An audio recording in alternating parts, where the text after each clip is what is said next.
looks like we are good. All right. Hopefully we good. Anybody on yet, though? So maybe wait a couple minutes. Anybody here yet?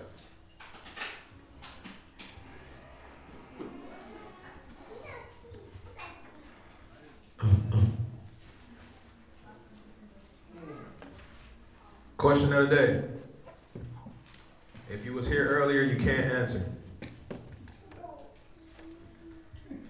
What is one of Yah's greatest powers? If you were here earlier, and you either, bro, you can't answer either.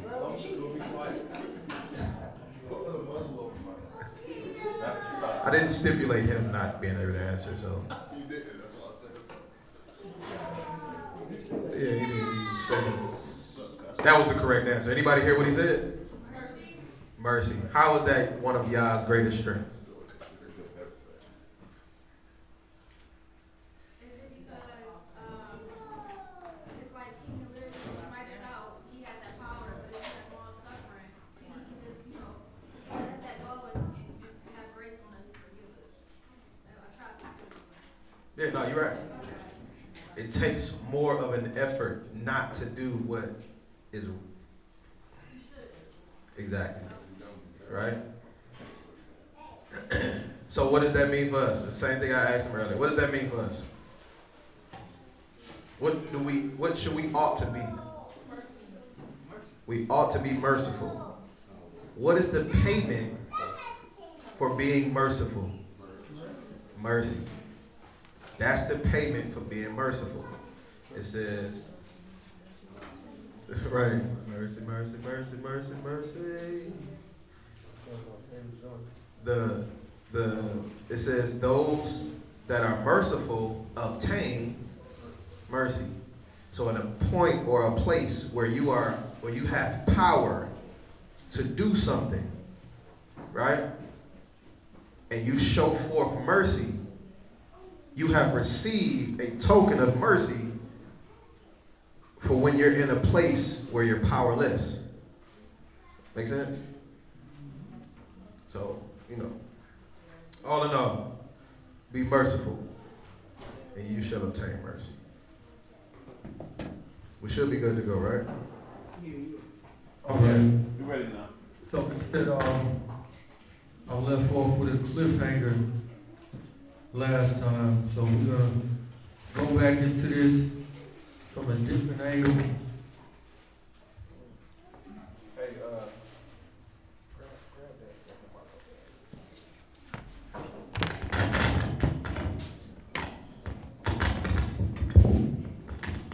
One moment.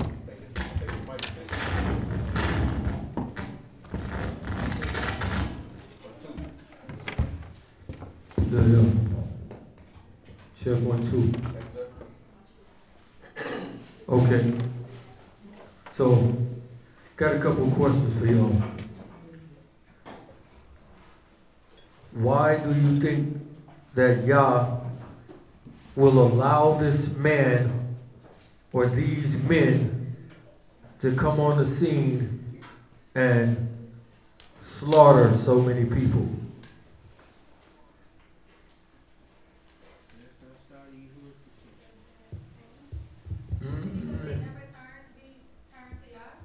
Say that again? Is it because they never turned to Yah? Yeah, we can go with that. Anybody else?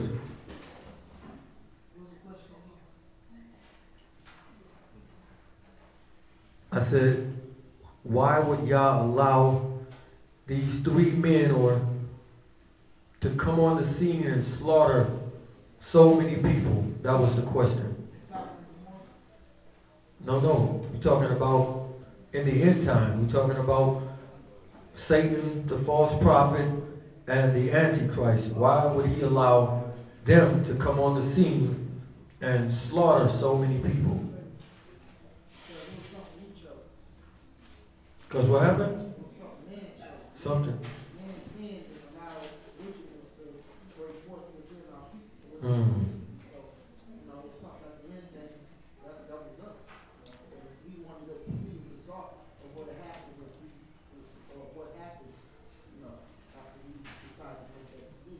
Okay.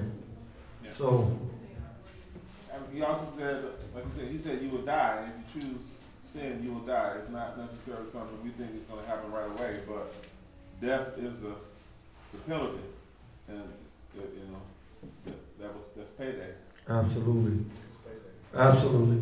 Now, when he says, and I will cast you into outer darkness, and he says there will be weeping and gnashing of teeth. What does that mean? Cast you into outer darkness, and then he says there will be weeping and gnashing of teeth. It's gonna be the people in the darkness, they're gonna be crying, and I don't know, as far as gnashing teeth, I'm not sure, but it's the people making these noise. Yeah, what does gnashing of teeth mean? It's like a gritting of the teeth. When you're gritting your teeth, what is that for? Comfort. It will be pain, and Trying to relieve it. it's like extreme regret after you've done something. Weeping, and you are super duper regretful of something that you've done or some choice that you have made. Right? So we're going to try to see what all of this stuff means and how the beast kingdom come into play. Right? Now, what do politicians, what are they known for? They're known for what? Lying, right? But every 4 years, they roll out a new person to you. And they say, this guy is going to be the one that get us straight. He going to set the economy straight. He going to lower taxes. He going to give you more jobs. He going to fix the roads.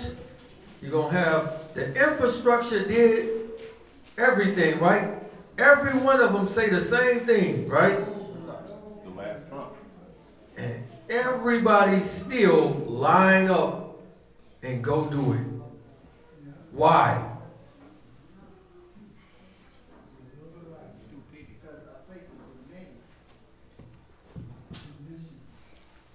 Conditioning, faith in man, every single time. And everybody, while the man is saying it, you know he doing what? Lying. You'd rather believe a lie than the truth. You know it. Give me John 8:44.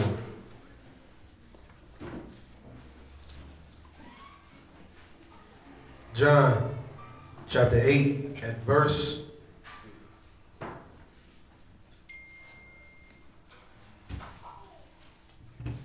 8:44. You are of your father, the devil, and the lust of your father you will do. He was a murderer from the beginning. From when? From the beginning. Read. And he abode not in the truth. So he was in it, but he left it. Read. Because there is no truth in him. When he speak a lie, he speak of his own. He does what? He speak of his own. So when he speaks a lie, he speaks of his own. Read. For he is a liar. He what? He is a liar. Read. And the father of it. So he's the father of it. All of these people show you whose son they really are, right? And you still get out and go to the polls and vote for him. Does that make any sense? That don't make no sense at all. As soon as they get your vote and get in, you're not black if you don't vote for me. Right? As soon as they get in, what happens? The real come out. Right. You don't do nothing that you stated that you was going to do. But everybody still does it anyway. Everybody ran and voted for Joe Biden. Yeah. Give me John chapter 3, verse 17. John 3:17.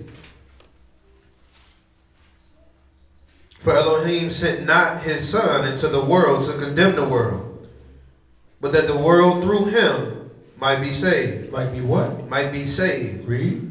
He that believe on him is not condemned. He is not what? Condemned. If you believe in Mashiach, you are not condemned. Read. But he that believe not is condemned already. How soon? Already. He is consumed already or condemned already. Read. Because he have not believed in the name of the only begotten Son of Elohim. And this is the condemnation, that light is coming to the world. What coming to the world? Light is coming to the world. Read. And men love darkness. They love what? And men love darkness. He says men love darkness. What is he saying right here? That men love darkness. He's letting us know that man loves lies. He loves it. So when you are deceived, who is really deceiving you? Yourself. You. You are. So men, he says, light has come into the world, but men love darkness rather than light. Read that last verse again. And this is the condemnation, that light is coming to the world, and men love darkness rather than light. They love darkness rather than light. So man comes and sells us this thing called hope. Right? This little word that's called hope. Man sells it to us all of the time. Right? Jesse Jackson says, keep hope alive. Right? Keep it alive. Because when something seems hopeless, that is the absolute worst. So they put you Obama and let him win. Gave it to him.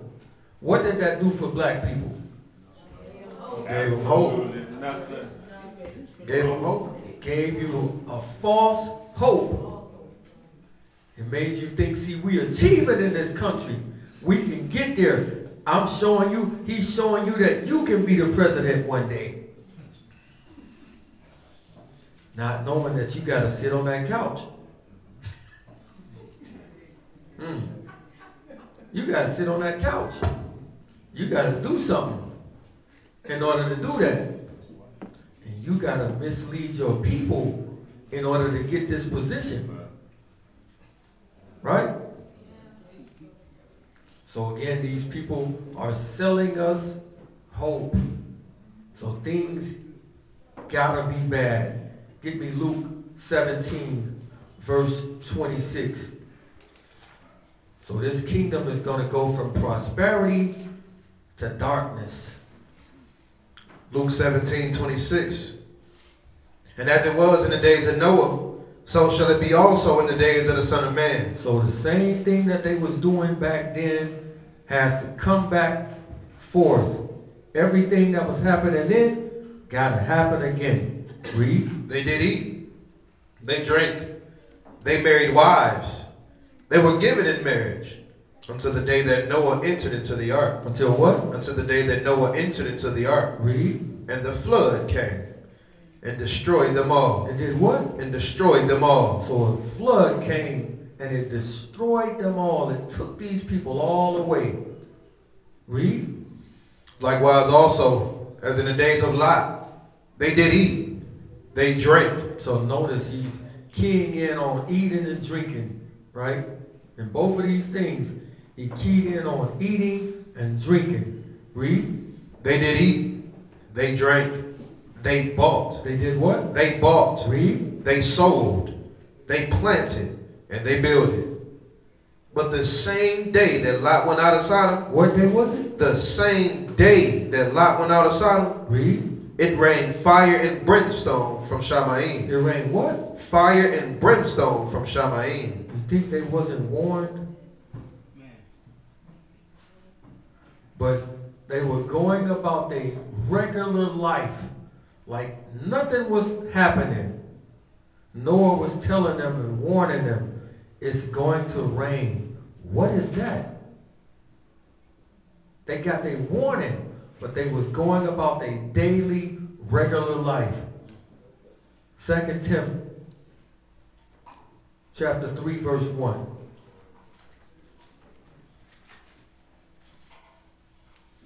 Second Timothy chapter 3 and verse 1.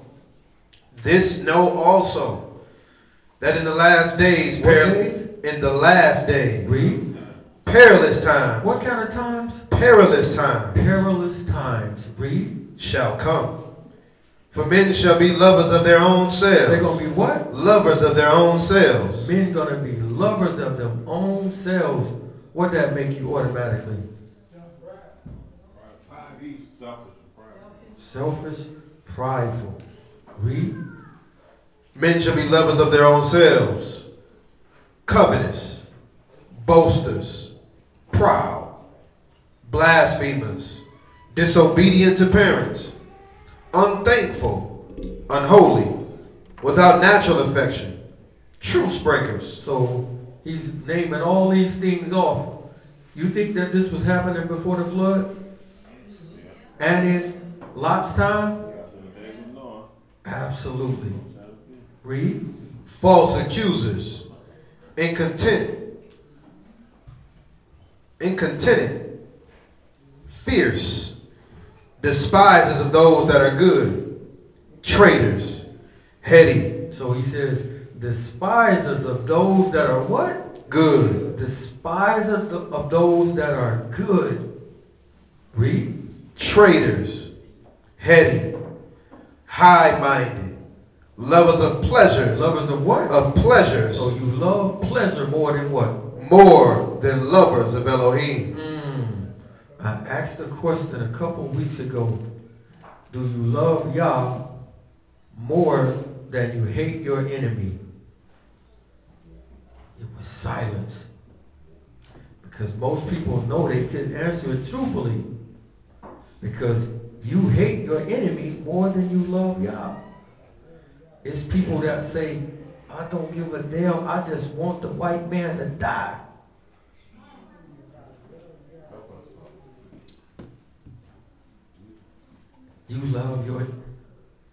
You hate your enemy more than you love Yah. Because there's certain stuff he told you not to do. He says, vengeance is mine. It ain't up for you to do what's in your wicked heart. Again, men love darkness rather than light. Read. Having a form of godliness. Having a what? A form of godliness. Looking like you a godly person. He says having a form of godliness. So this is not a person that's outright denouncing him. This person is acting, putting on an act. Hypocrite. Exactly. You're playing a role. Read. Having a form of godliness, but denying the power thereof. But doing what? Denying the power thereof. But denying his power. So, when it's bad, this is the reason why the politicians roll out a new person every time and give you a false hope. So the guy that's coming is going to be very, very handsome and very, very powerful. Right? Let's see some stuff. Daniel chapter 8, verse 23. Read the end of this. It says, from such, speaking about those people, from such, turn away. Do what? Turn away. Get away from them. Did you answer what our darkness was? Because I seen you going into it with Noah and a lot of things, but Yeah, we're going to... oh, you didn't answer it yet. No. Okay. Because it's not hell, right? No, sir. All right. Go on. Daniel 8 and 23.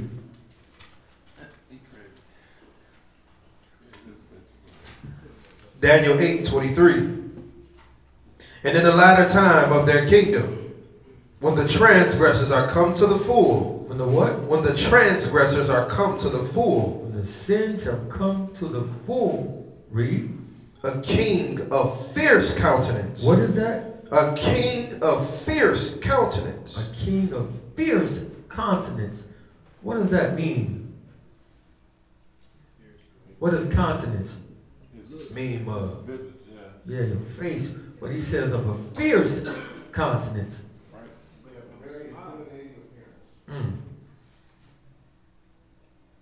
Read on. And understanding dark sentences. He does what? Understanding dark sentences. Who else could understand dark sentences? Mashiach. Besides Mashiach. Somebody that the whole Israelite world loves. Solomon. Solomon was the one that could understand dark sentences or dark speeches. Read. Shall stand up, and his power shall be mighty. It shall be what? Mighty. His power shall be mighty. Read. But not by his own power. And he shall destroy wonderfully. He shall do what? Destroy wonderfully. It says he's going to destroy wonderfully. What does that mean?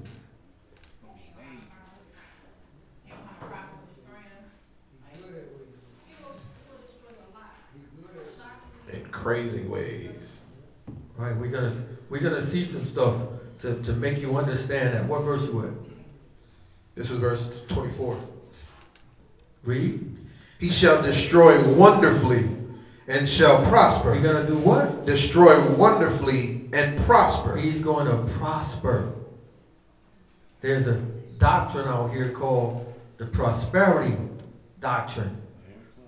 So he says that he's going to prosper. Read. And practice, and shall destroy the mighty and the holy or Kodesh people. So he's going to do this wonderfully. Prosper and practice and shall destroy the mighty and the Kodesh or set apart people. How is he going to do that? Read on. And through his policy, also he shall cause craft to prosper in his hand. He shall magnify himself in his heart. If he magnify himself in his heart, what is he? He's proud. Read. And by peace. And by what? And by peace. And by peace, he's going to do what? Shall destroy many. So when it says that he's going to destroy wonderfully, this is how it is.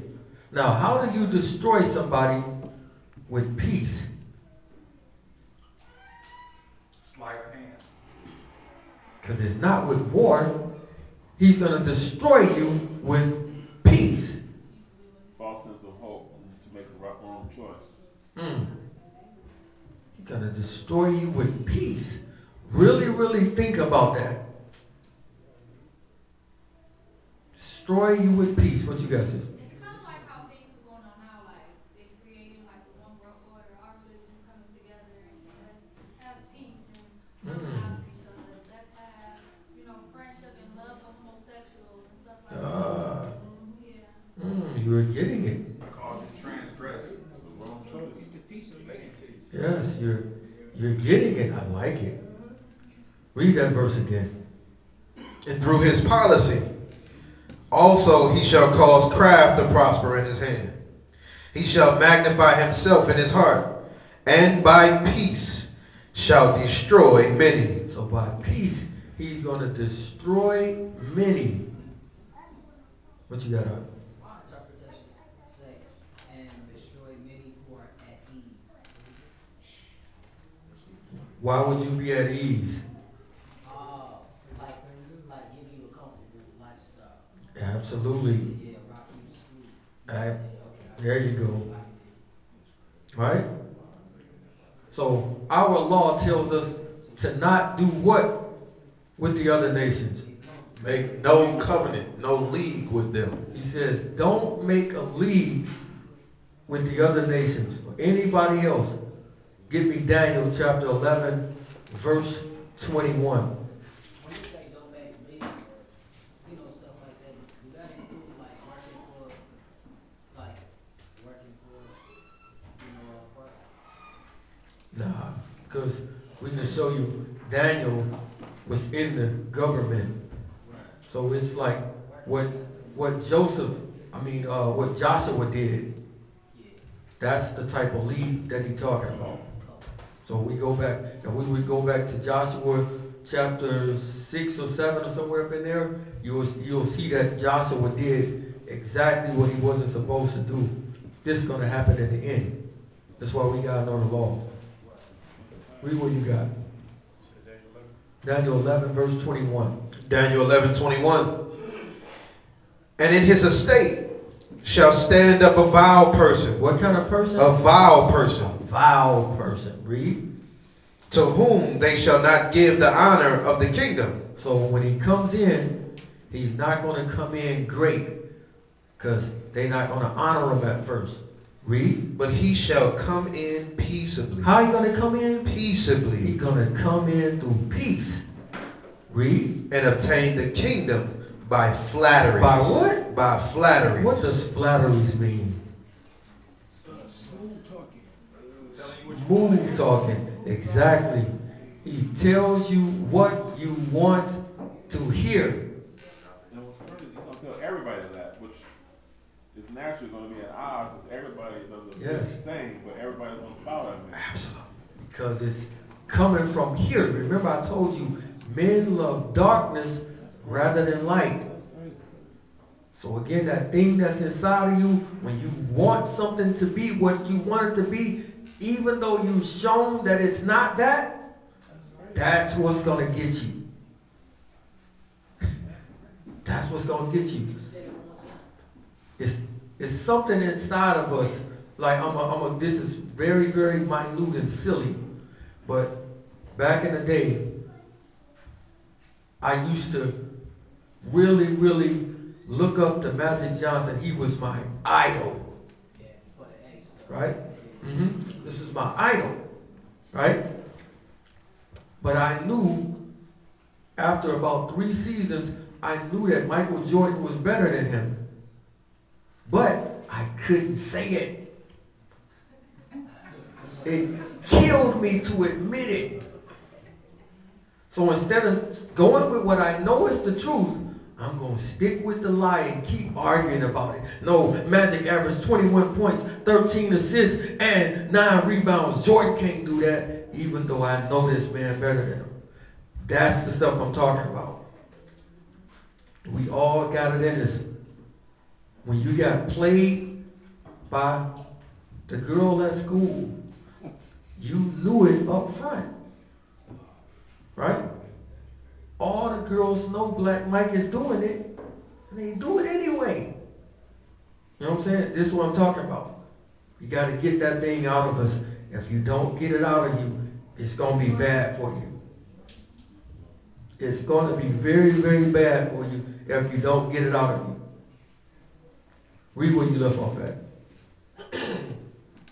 He shall come in peaceably and obtain the kingdom by flatteries. And with the arms of a flood shall they be overflown from before him, and shall be broken, yea, also the prince of the covenant. And after the league made with him. After the what? After the league made with him. Wow, he comes in and makes a what with him? A league. A league. The law says don't make a league with him. He's going to come in and make a league. What kind of league do you think he's going to make? Some sort of a peace agreement. Something that's going to make you feel safe or at ease, like you was talking about. Follow me and I'll keep you safe. We're not supposed to make league. Read. And after the league made with him, he shall work deceitfully. He shall do what? He shall work deceitfully. Notice, after the league is made with him, he's going to do what? work deceitfully. He's going to work deceitfully. So soon as he gets you with the smooth words, the true person comes out. Read. For he shall come up and shall become strong with a small people. With what kind of people? A small people. It's somebody, he says, I have made you small among the nations. You are greatly despised. We'll go on. Read on. He shall enter peaceably, even upon the fattest places of the province. The what kind of places? The fattest places of the province. Read. And he shall do that which his fathers have not done. With who? Which his fathers have not done. So he's going to accomplish things that the people before him couldn't accomplish. No, sir. Read. And he shall do that which his fathers have not done, nor his fathers' fathers. He shall scatter among them the prey, and spoil and riches. And what? And spoil and riches. Yeah.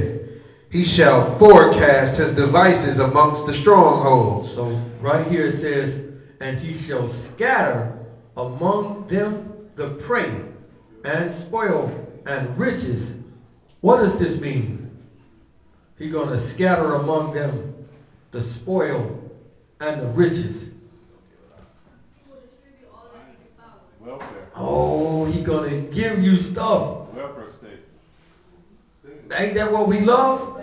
We love free stuff, right? It just say stimulus. Don't scare me now. Communism. That's communism, though. It's not Joe Biden, y'all. It's not Joe Biden. He's going to give you, as he goes through different countries and overthrow them and take their stuff, as we're going to see, he's going to give it out and pass it to the people. Love free stuff, right? But it's something that we was taught about, free stuff. What's that saying that go with the free? Ain't nothing really free on mine. Ain't nothing really free.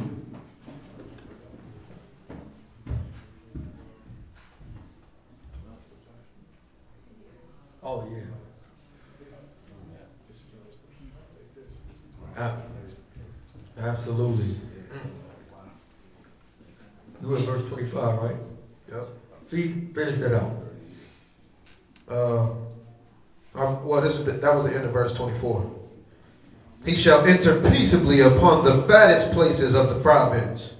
He shall do that which his fathers have not done, nor his fathers' fathers. He shall scatter among them the prey, and spoil and riches.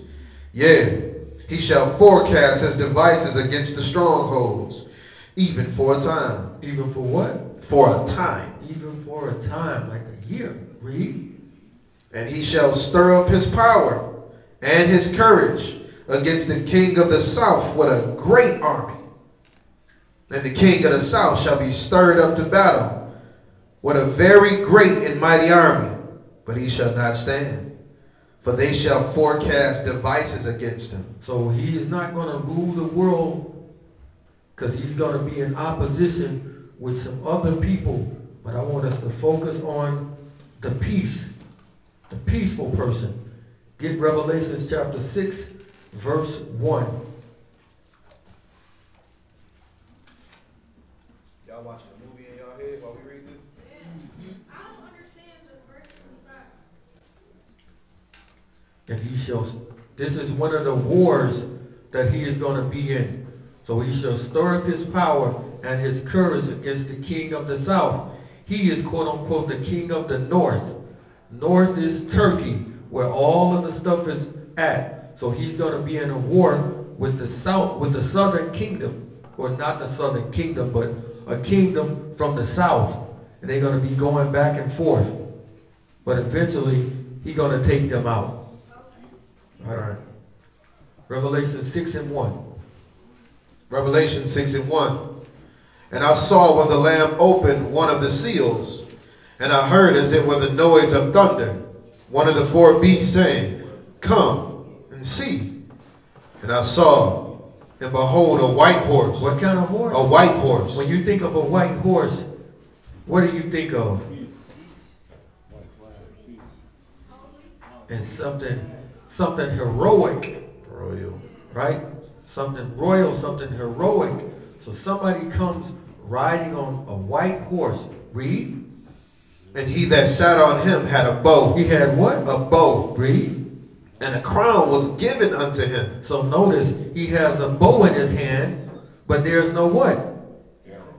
There's no arrows. So he's coming, he got a bow in his hand, but there's no arrows in it. So what does it look like he is? Look like he's a warrior. But peaceable, because he don't got nothing in it. Right. Read. And a crown was given unto him. And he that went forth conquering. He does what? He went forth He conquering. goes forth conquering. And to conquer. But how is he conquering? With peace. He's conquering with peace. This what makes it so deceptive, because he's doing it with peace. So some kind of world peace agreement is going to be made with him. Let's see his real intent. Isaiah 14, verse 16.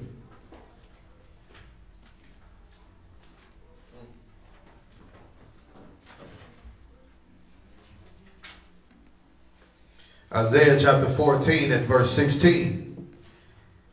They that see you shall narrowly look upon you and consider you, saying, is this the man that made the earth to tremble? He did what? Is this the man that made the earth to tremble? Is this the man that made the earth to tremble? Read. That did shake kingdoms? That did what? Shake kingdoms. Shook kingdoms. Read. That made the world as a wilderness? He did what? Made the world as a wilderness. So he's coming in a peaceful way, but you can see he's going to make the world look like a wilderness when he come through and do what he's doing. But he's disguising it as peace. So he really comes to destroy, but all by peace. So he will have money in abundance. Daniel 11 and 43.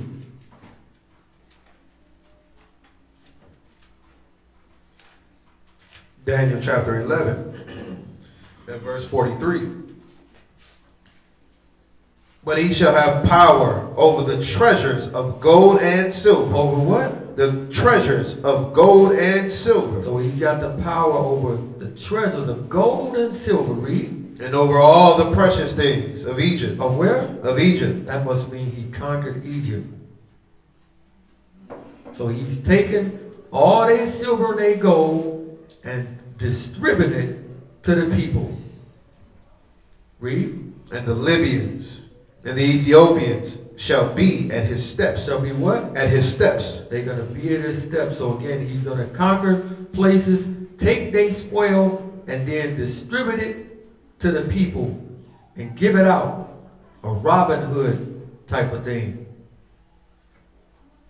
Daniel, verse 23. Verse 23. And after the league made with him, he shall work deceitfully. For he shall come up and shall become strong with a small people. With what kind of people? A small people. With a small people. Verse 31. Verse 31. And arms shall stand on his part, and they shall pollute the sanctuary. They're going to do what? Pollute the sanctuary. They're going to pollute the sanctuary. Read. Of strength. And shall take away the daily sacrifice. They're going to do what? Take away the daily sacrifice. Well, he's going to come in and take away the daily sacrifices, which is your praise. So we're going to find out what when he comes in and he's going to change times and laws. We got to understand what all this stuff really means and how does he do these things. Revelation chapter 13, verse 18.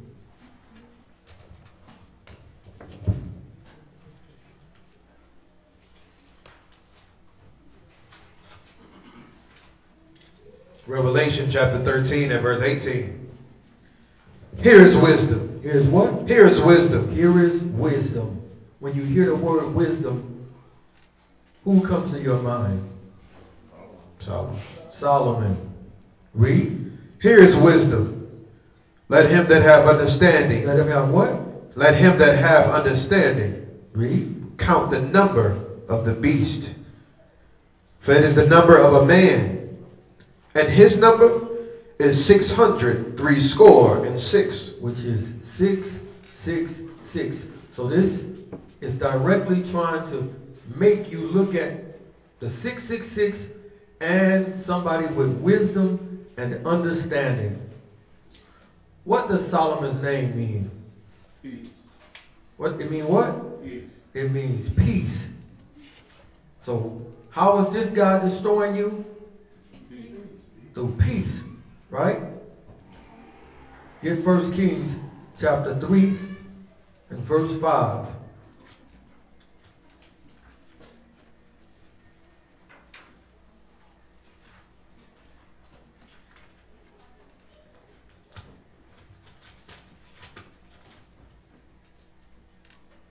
First Kings chapter 3 at verse 5. In Gibeon, Yahuwah appeared unto Solomon in a dream by night. And Elohim said, ask what I shall give you. And Solomon said, you have showed unto me, unto your servant David, my father, great mercy, according as he walked before you in truth. In what? In truth. Keep that in mind. He walked in truth. Read. And in righteousness, and in uprightness of heart with you. You have kept him with great kindness, that you have given him a son to sit on his throne, as it is this day. And now, O Yahuwah, my Elohim, you have made your servant king instead of David, my father. And I'm but a little child. What kind of child? I'm but a little child. How does he talk right here? Nice, peaceable. He's very humble right now. Read. I know not how to go out or come in. And your servant is in the midst of your people, which you have chosen, a great people that cannot be numbered nor counted for multitude. Give therefore your servant an understanding heart to judge your people. What kind of heart? An understanding heart to judge your people. So it told us, let us have wisdom and understanding over there. So Solomon directly asked for understanding and a wise heart. Read. That I may discern between good and bad. That I may do what? Discern between good and bad. So he don't want to go off his own thing like Adam and Eve and decide what's good and bad. He says, I want to do it your way, y'all. Read. For who was able to judge this your so great a people? And the speech pleased Yahuwah, that Solomon had asked this thing. And Elohim said unto him, because you have asked this thing, and have not asked for yourself long life, neither asked riches for yourself, nor have asked life of your enemies, but have asked for yourself understanding and discernment. Ask for what? For yourself understanding to discern judgment. Behold, I have done according to your words. Lo, I have given you a wise and understanding heart. I've given you what? A wise and understanding heart. I've given you wisdom and understanding. Read. So that there was none like you before you, neither after you shall any rise like unto you. And I also given you that which you have not asked, both riches and honor. He gave him both riches and honor, so he don't got to do nothing else. He already got the riches and he already has honor. I want you to keep this in mind. Finish that out. So there shall not be any among the kings like unto you. Like what? Like unto you. So ain't gonna be nobody like unto you. Get 1 Kings chapter 10, verse 27.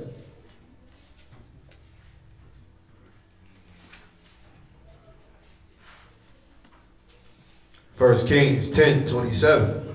And the king made silver to be in Jerusalem as stones. As what? As stones. So in Solomon's time, it was so much money and riches there that his silver was like going outside and picking up rocks.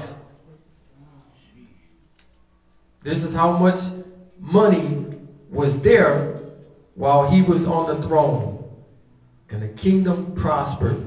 If you really want to understand this, read Ezekiel 16. This is during the time when Solomon was at the height of his powers. Right? So right here he says, it's so much silver that it was, in Solomon's day, it was like rocks on the ground. But how did he riches? Let's see something. His name means what one more time? Peace. Peaceable one. 1 Kings chapter 5, verse 12.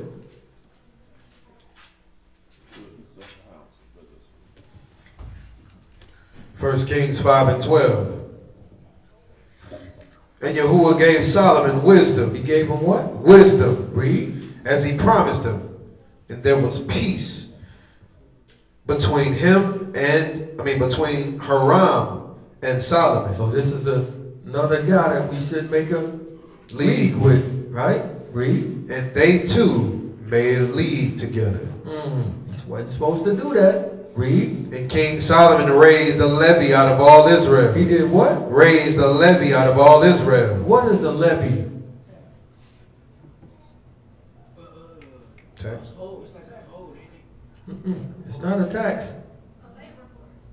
What is it? Labor force. A labor force. Read the definition of it if you're looking at it.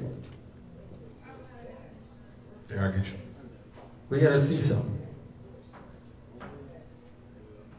So how was America able to have so much wealth? He made a permanent labor class. He made a working class. Free labor. Slavery. I don't got to pay you absolutely nothing. Free labor. All right, so you got 1 Kings 5 and 13. That word there, levy, mass, gang or body of forced laborers. What kind? A gang or body of forced laborers. So peaceable Solomon has hired a workforce and he's forcing them to work. Chain gang. But how does he come in? Peaceable. Peaceable. Now nobody will never in their mind think that Solomon would have slaves. And they from Israel.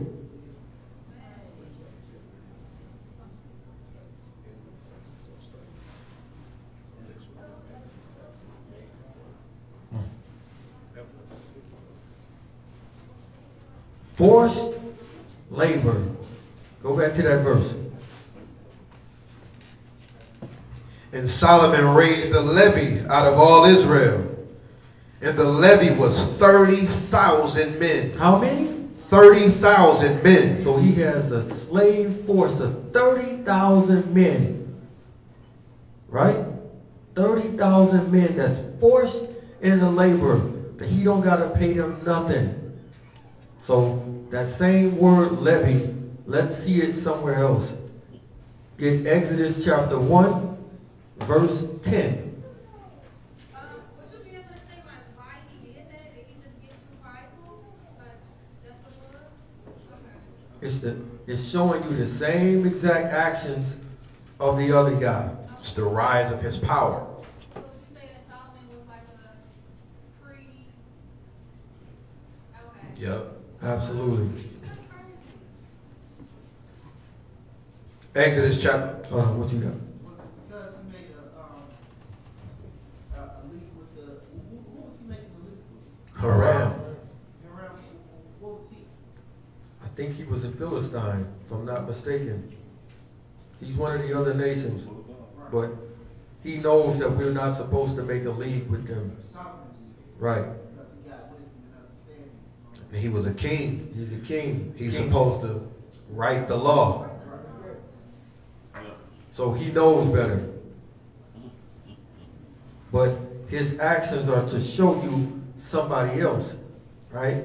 It's all written for us to get understanding because it's showing you the same person that he was is going to be very, very similar to him. I tell people this all the time, and they just lose their mind. Not Solomon, he was this, that, even though the book is directly telling you. And Haran was the king of Tyre. Oh, man. What's Tyre yet? By the coast, up north, by the coast. That's what you said that was the king there? Definitely wasn't supposed to make a league with them. He was told directly. Exodus chapter 1, Verse 10. verse 10. Come on, let us deal wisely. Let us do what? Let us deal wisely Notice, they dealing with wisdom wisely. Read. with them, lest they multiply and it come to pass that when there fall out any war, they join also our enemies and fight against us. So get them up out of the land. Therefore they did set over them taskmasters. They did what? Set over them taskmasters. Taskmasters. What's a taskmaster? Slave driver. Slave drivers. Slave drivers. Same exact thing. So Solomon had slaves, Israelite slaves, that he forced them to work. But I thought he was the peaceable one.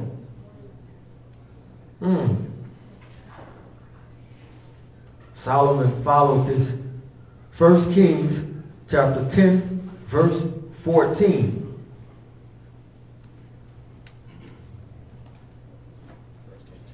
First Kings chapter 10, verse 14.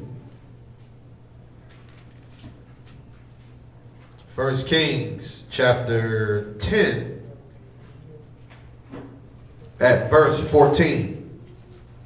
Now the weight of the gold that came to Solomon in 1 year was 636 talents of gold. Why is he getting out gathering gold? What did God give him up front? Riches and honor. Riches and honors. It ain't even no point in you doing this. You already rich. He's already rich. What you got out? So why didn't the Most High check him in chapter 8 when he had revealed stuff to him? He got to let you do your free will. He's already warned Solomon. He's already come to Solomon 2 times and told him directly what not to do. Right?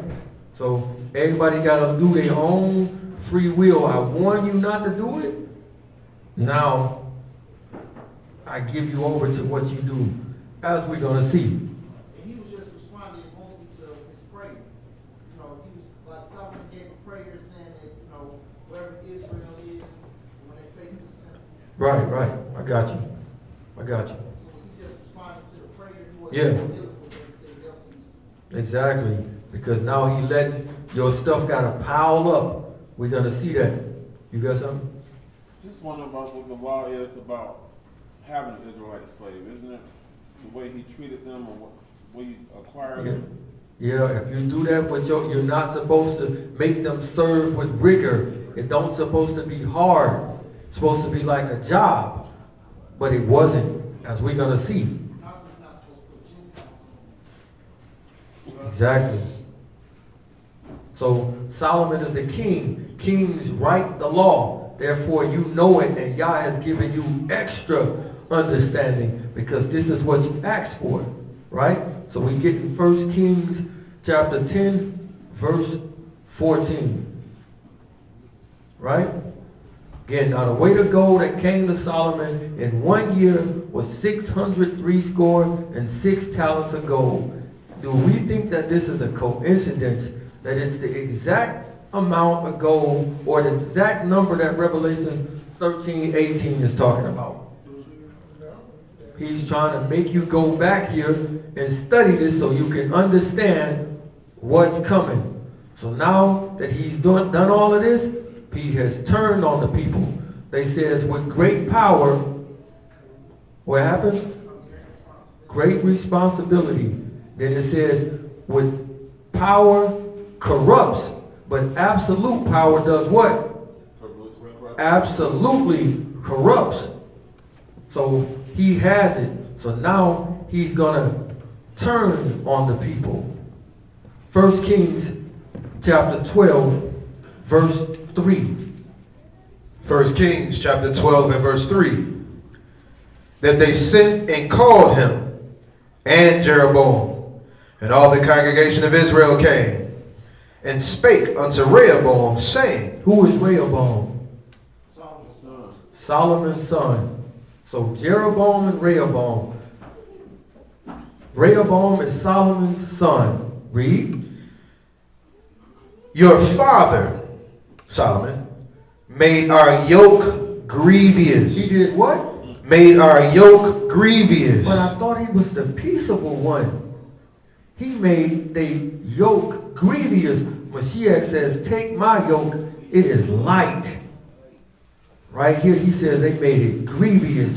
Read. Now therefore make you the grievous service of your father, and his heavy yoke which he put upon us lighter. Do what? Make that grievous service of your father and his heavy yoke which he put upon us lighter. Make it lighter, and we'll do what? And we will serve you. And he said unto them, depart yet for 3 days, then come again to me. So he don't tell them straight up like, okay, my daddy was being rough on y'all. I'm going to be light. He don't do that. Say, go away for 3 days and let me think about it. Read. And King Rehoboam consulted with the old men that stood before Solomon his father while he yet lived. He goes to get wise counsel. Let me go to the older people and let me chop it up with them. Read. And said, how do you advise that I may answer this people? And they spake unto him, saying, if you will be a servant to this people this day, and will serve them and answer them. He says, the greatest among you shall be what? Servant. The servant. He's the greatest right now. Read. And speak good words to them, that they will be your servants forever. How long? Forever. Forever. Read. But he forsook the counsel of the old men. He did what? Forsook the counsel of the old men. That's the same thing that happens when you come to somebody and they tell you the truth. You say, I just don't like that answer. Brother, can you tell me what I really want to hear? Yeah. Do you think it's all right if I date the guy that just got out of prison with 5 kids and 3 babies on the way? Do you think I should do that? Right. No, you shouldn't do that. So He don't know what he's talking about anyway. So I'm going to go to somebody else so they can tell me what I want to hear. Why even go and consult with the old men and then don't listen to them when they give you the wise counsel? Because it's from within. What you think he actually thought the old man was going to say? Whatever you want to do. I was just gonna agree with him because he was with the Bible. They was with Solomon. Oh yeah, they gonna agree with what my father was doing. He looking at it. My daddy had big money, big power. He was the guy. Yep. I want to get that up. If doing what he did give me that, why would I get that up? So he's forsook the wise counsel. This is exactly what people do right to this day. You're going to go and ask somebody that's going to agree with you as opposed to what's the truth. Read. But he forsook the counsel of the old men, which they had given him, and consulted with young men. With who? With the young men. With the young men. I'm going to go to my boys. They sag and hang out like me. They still shoot dice all day long and hang out on the corner and act a fool. I'm going to ask them. Read. Consulted with the young man that grew up with him, which stood before him. And he said unto them, what y'all think I should answer them? Who's spoken to me, saying, make this yoke which your father put on us lighter? The young men that were grown up with him spake unto him, saying, thus you shall speak to the people that spoke to you, saying, your father made our yoke heavy, but you make it lighter unto us. Thus you shall say to them, my little finger shall be thicker than my father's loins. giving him what he wanted to hear, putting that battery in his back. This how you handle him. You the king. Them peons out there. Exactly. Beating on his chest. Fake alpha male stuff. Read. And now, whereas my father did laid you with a heavy yoke, I'm going to add to your yoke. My father chastised you with whips. He did what? My father chastised you with whips. So this chastised with whips means Solomon whooped these people. Read. The first Israelite slave driver, for real, huh? He whooped these people. Read. Did he teach the white people how to do it? I'm just asking. Yeah. But I will chastise you with scorpions. With what? Scorpions. So this scorpion is that thing that hits you and it hits your skin flesh. and it snatch plugs out of you. So he said, I'm gonna make it even worse than what my daddy did. Like father, like son. I'm gonna make it even worse. But I want you to know Solomon came in peaceable. Very, very nice. Very, very nice. And he made the people to prosper.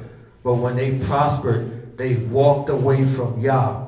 Keep that in mind. They prospered, but they walked away from Yah. Ezekiel 16 is talking about this. So at this time, the people were eating lovely. They had the bag, as we would say now. He got them the bag. Everything was rosy. 1 Kings 13, verse 7. 1 Kings 13:7. And the king said unto the man of Elohim, come home with me and refresh yourself, and I'll give you a reward. The man of Elohim said unto the king, if you will give me half your house. If you will do what? If you will give me half your house. I won't do what? I ain't going in with you. So, again, the thing that's inside of you or what you really want, at the end is going to come out of you. So right here, this king knows that he's not supposed to do something. Read. And the man of Elohim said unto the king, if you will give me half your house, I will not go in with you. This is the same type of language that Balaam used when he was supposed to go and curse the children of Israel. He said, the same thing, if you give me my house full of silver and gold, I cannot go past the word of Yah. But all the time, he was looking for a way to do it. Read. Neither will I eat bread nor drink water in this place. Why not? For so it was charged. It was what? It was charged. So Yah told him, don't eat bread and drink water in this place. Read. For it was charged by the word of Yahuwah, saying, eat no bread nor drink water. Do what? Eat no bread nor drink water. Eat no bread and drink no water. Read. Nor turn again by the same way that you came. So he went another way. He did what? He went another way. Went another way. He's still on task. Read. And returned not the way that he came to Bethel. Now there dwelt an old prophet. What kind of prophet? An old prophet. An old prophet. Oh, he brother got a nice beard. Nice and gray and fluffy. Big old staff. Yep, so the old prophet. Now read. Now there dwelt an old prophet in Bethel. And his sons came and told him all the works that the man of Elohim had done that day in Bethel, the words which he had spoken to the king. Them they told also their father. And their father said unto them, what way went he? For his sons had seen the way the man of Elohim went, which came from Judah. And he said unto his sons, saddle me the donkey. So they saddled him the donkey, and he rode thereon. And he went after the man of Elohim. He did what? He went after the man of Elohim. So what's the direct charge that this man is not supposed to do? Don't go back, don't eat, don't drink in that place. Read. And he saddled the donkey, and he rode thereon. And he went after the man of Elohim, and found him sitting under an oak. And he said to him, are you the man of Elohim that came from Judah? And he said, I am. Yeah, that's me. And he said unto him, come home with me. Do eat. what? Come home with me. Y'all told me don't do that. Read. And eat bread.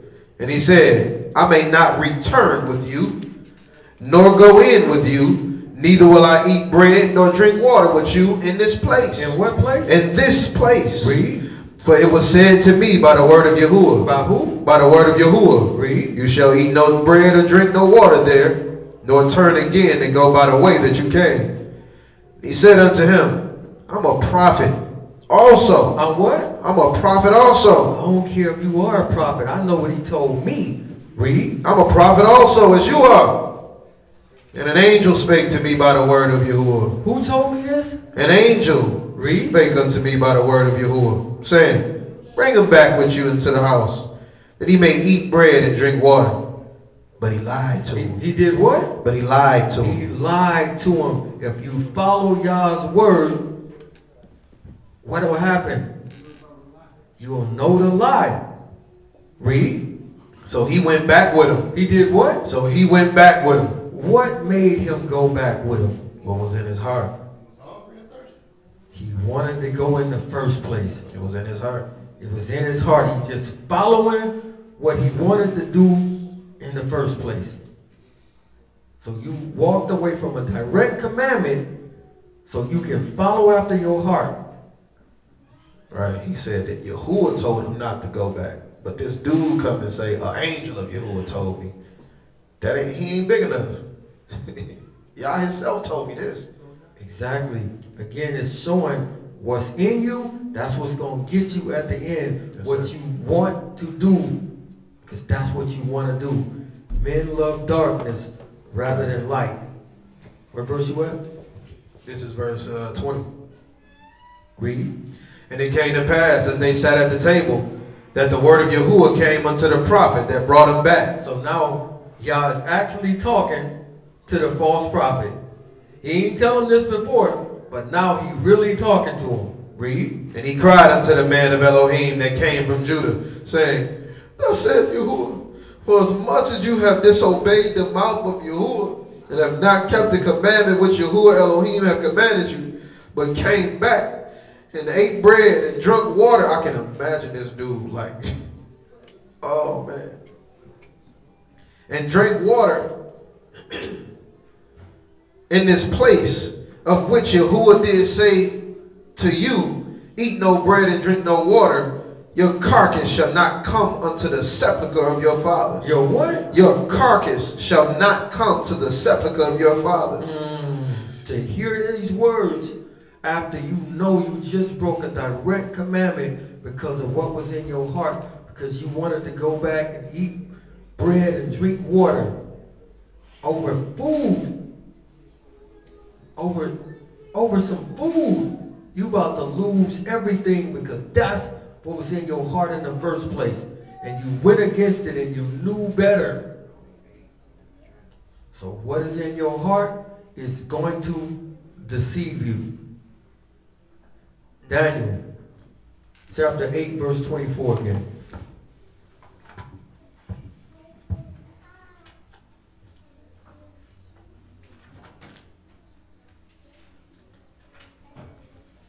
Daniel chapter 8 and verse 24. And his power shall be mighty. It shall be what? Shall be mighty. Read. But not by his own power. He shall destroy wonderfully. He shall do what? Destroy wonderfully. We already seen what this destroy wonderfully really means. Read. And shall prosper in practice. He shall destroy the mighty and Kodesh people. And through his policy, he shall cause craft to prosper in his hand. He shall magnify himself in his heart. And by peace. By what? By peace. Read. Shall destroy many. Shall do what? Destroy many. So Solomon came in by peace and he turned the kingdom upside down because the people fell in complete idolatry following him, doing everything opposite of what the law states that he should be doing. Daniel chapter 11 verse 31.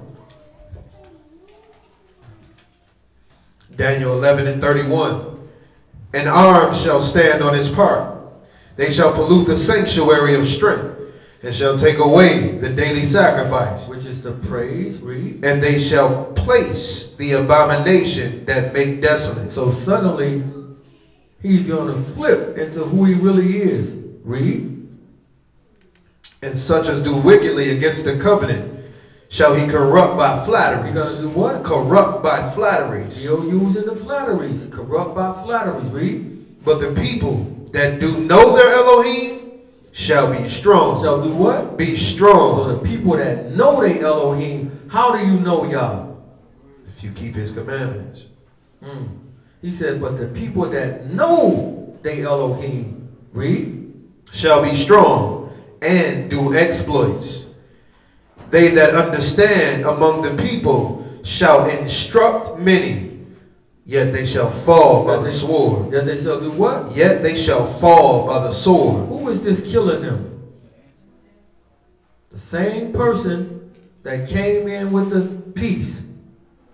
Read. And by flame, by captivity, by spoil, many days. How many? Many days. Read.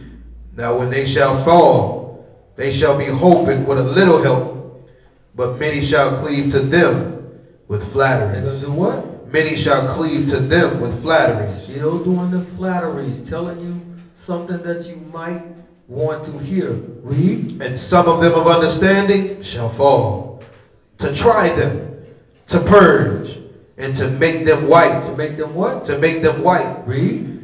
even to the time of the end, because it is yet for a time appointed. And the king shall do according to his will. To whose will? To his will. To his will. Read. And he shall exalt himself and magnify himself above every god, and shall speak marvelous things against the Elohim of gods. So here he's showing you exactly who he is. He comes in by this false peace, but now he's letting you know who he really is. It's all out in the open. Some point he's going to put it out there and let you know exactly who he is. And now he's exalting himself above Yah. So when you say that you are greater than Yah, what do you expect from your people? Worship. This is what's going to happen. He's going to come in and force you to do it. Read. And shall prosper till the indignation be accomplished. For that is determined shall be done. All right. Revelations chapter 12, verse 13. That's like in Revelations when it's talking about, and they stood before him having on white robes and this, that, and the third, meaning make you pure. So this is talking about somebody good or bad? That's talking about somebody good. So these people are going to be tried. It's going to be certain people that's out, that's not in the safe place, that's going to be instructing the people and teaching them the truth. And people are going to be trying to kill them. And he says he's using this to try them. Right? To purge them. To purge them, to make them white. All right, Revelations 12, verse 13. Revelation 12 and 13. And when the dragon saw that he was cast unto the earth, he persecuted the woman. He did what? He persecuted the woman. He's going to persecute the woman. He's going to show who he really is at this moment. Read. Which brought forth the man-child. And the woman, and to the woman were given 2 wings of a great eagle, that she might fly into the wilderness, into her place, where she is nourished for a time and times, and half a time. That is the 3.5 years of the great tribulation. It's some people that won't be there. They will be out instructing people. Read. From the face of the serpent. And the serpent cast out of his mouth waters as a flood after the woman, that he might cause her to be carried away of the flood. So the flood here, he's talking about the armies. He's compared to other nations as water or as the sea. So when you say, I saw a sea of people, this is them soldiers running and moving. Read. And the earth helped the woman.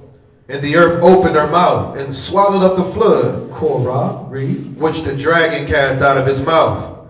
And the dragon was wroth with the woman, and went to make war with the remnant of her seed, that do what? which keep the commandments of Elohim. So why is he coming after the people that keep the commandments? Why them in particular? Because they teach you the word. They won't do what? That's it. They won't worship. They won't worship him. So we got to see something. Finish that out. Which keep the commandments of Elohim and have the testimony of Yeshua HaMashiach. So keep this in mind. Read that one more time. And went to make war with the remnant of her seed, which keep the commandments of Elohim Keep the commandments and what else? and have the testimony of Yeshua HaMashiach. So these two things, keep the commandments and have the testimony of him. I want you to keep this in mind. Daniel chapter 7 verse 25.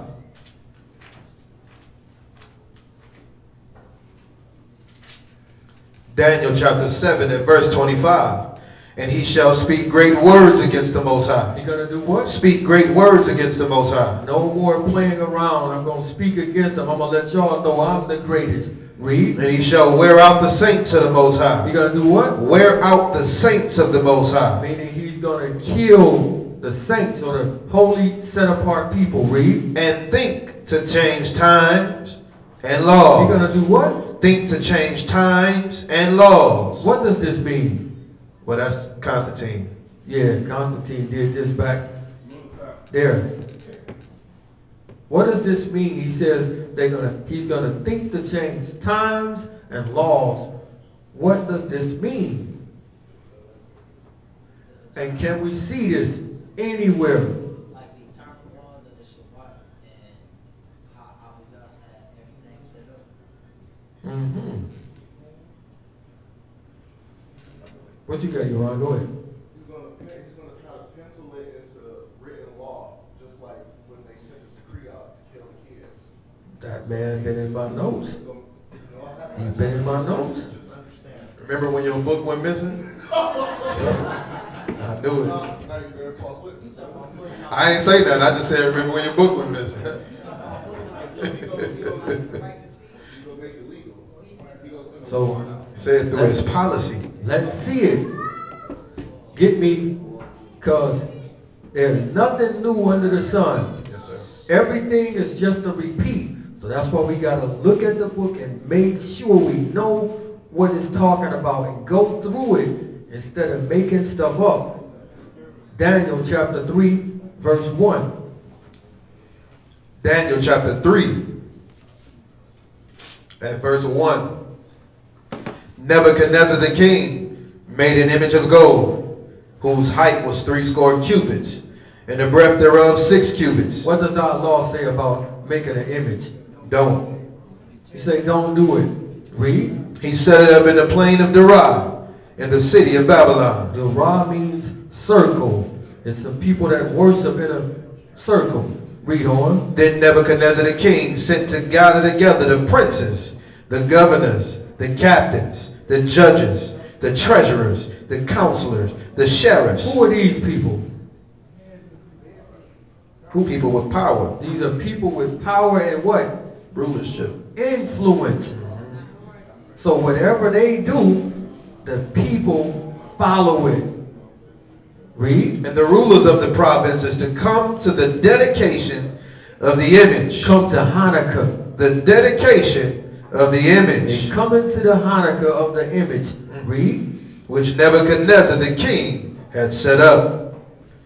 Then the princes, the governors, captains, judges, treasurers, counselors, sheriffs, the rulers of the provinces, were gathered together unto the Hanukkah of the image that Nebuchadnezzar the king had set up. Read. And they stood before the image that Nebuchadnezzar set up. Therein herald cried aloud, to you it is commanded, O people, Old people. Oh.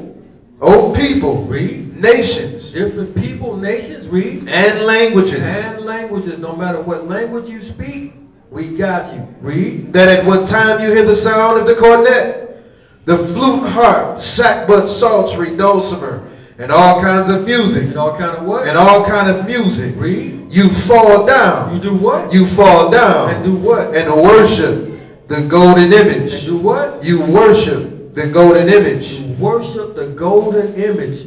That's against our law to do that. Read. That the king hath set up. And whoso falls not down in worship shall the same hour be cast into the midst of the burning fiery furnace. Read.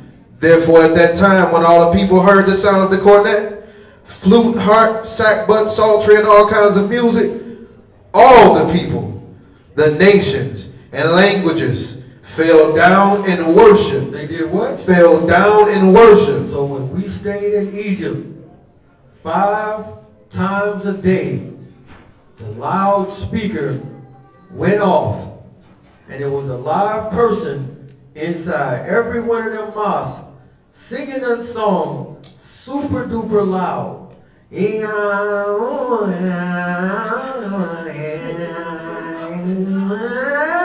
We lie.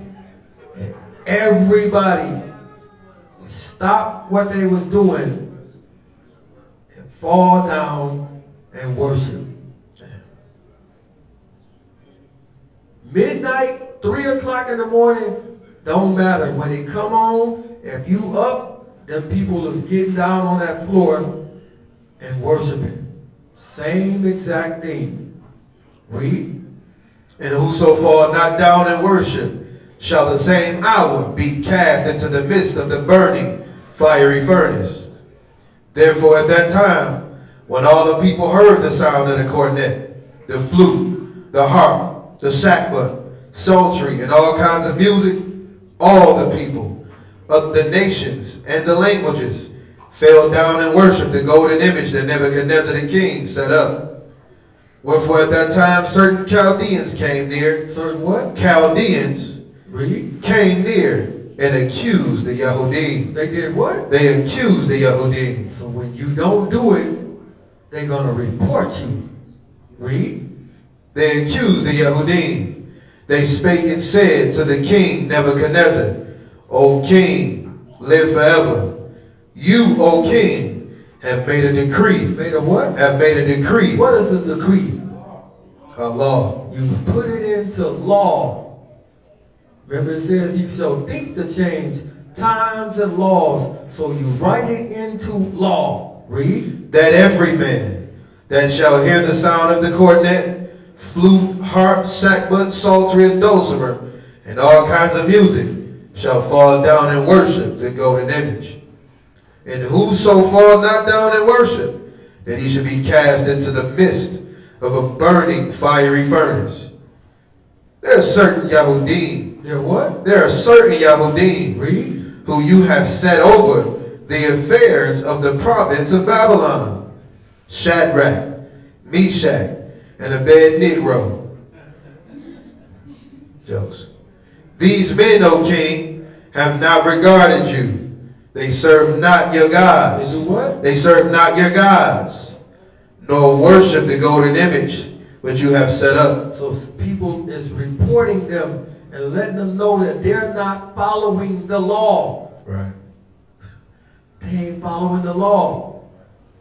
I've got to get you because y'all breaking my law. Let's see, was Nebuchadnezzar happy and smiling? Read. Then Nebuchadnezzar in his rage. In his what? In his rage and fury. So it put it into 2 places, rage and fury. We would normally think like this the same thing, but it's rage and fury.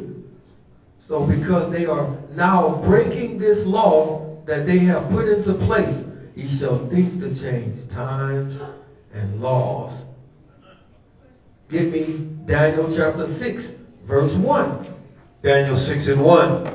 It pleased Darius to set over the kingdom 120 princes. So Nebuchadnezzar is now out of the picture. It is time for Darius or Darius to be the king. Read. Which should be over the whole kingdom.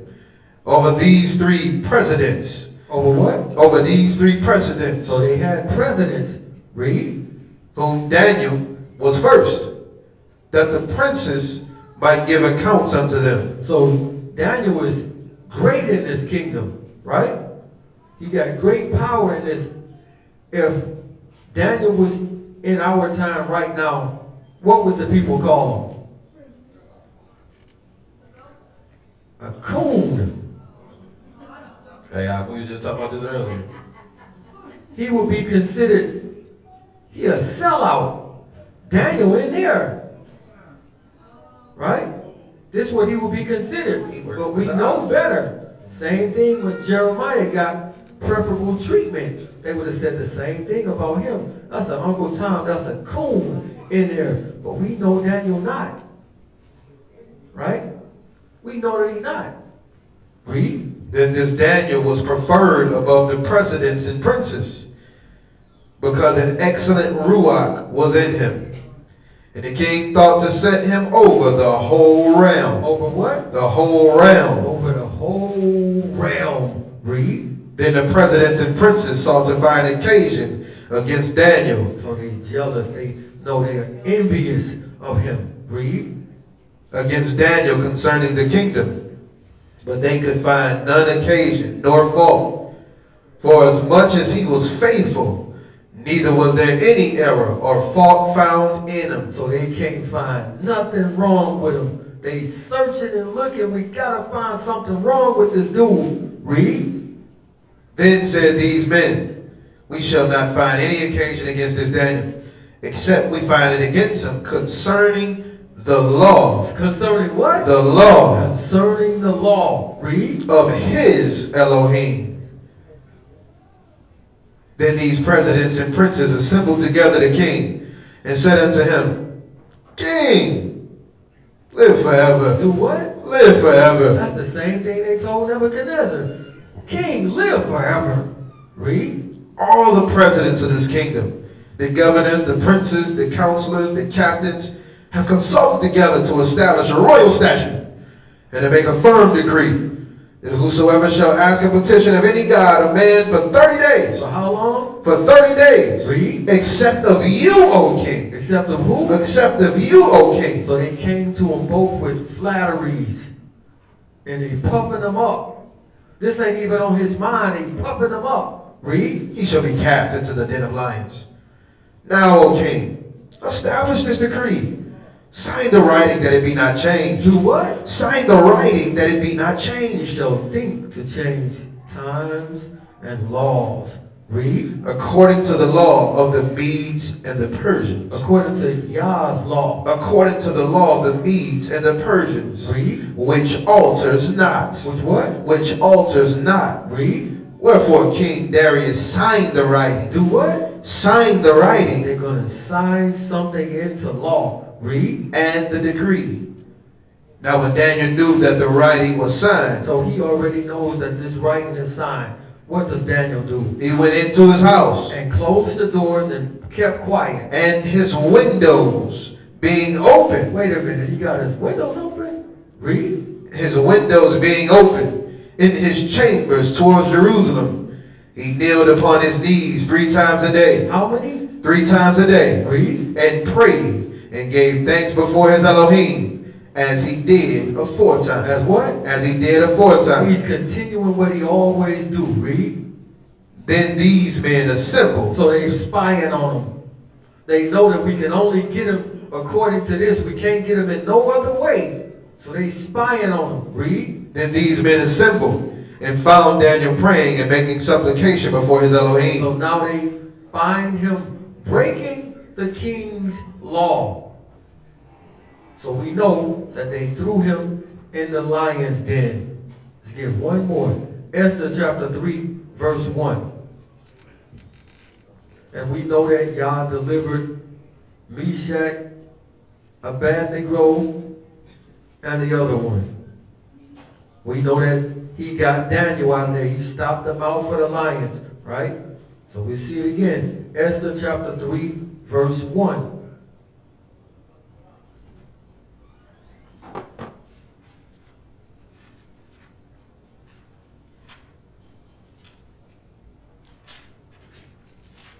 Esther chapter 3 at verse 1. After these things did King Ahasuerus promote Haman, the son of Hammedatha, the Agagite, and advanced him, and set his seat above all the princes that were with him. So he's in an exalted or a prideful place right now. Read. And all the king's servants that were in the king's gate bowed and reverenced Haman. They did what? Bowed and reverenced Haman. Except for one. Read. For the king had so commanded concerning him. But Mordecai. But who? But Mordecai. Read. Bowed not. But Mordecai wouldn't bow to him. Our law tells us not to do what? Don't bow down. Read. Nor did him reverence. Then the king's servants which were in the king's gate said unto Mordecai, why transgress you the king's commandment? Why you don't do like everybody else? Why you don't follow the crowd to do wickedness? Read. Now it came to pass when they spake daily to him. How often? Daily to him. Trying to get him every day with it. Read. And he listened not to him. That they told Haman to see whether Mordecai's matters would stand. So again, you go in and snitch and tell him, Mordecai, he won't bow down. Haman, Mordecai won't bow down like everybody else. You got to do something about this. Read. For he told them that he was a Jew. And when Haman saw that Mordecai bowed not, nor did him reverence, then was Haman full of wrath. He was full of what? Full of wrath. Read. And he thought scorn to lay hands on Mordecai alone. I'm about to lay hands on this. He won't do it. He won't bow down and worship me. Read. For they had showed him the people of Mordecai.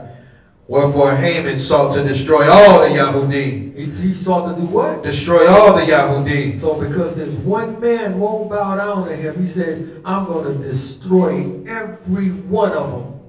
Read. That were throughout the whole kingdom of Ahasuerus, even the people of Mordecai.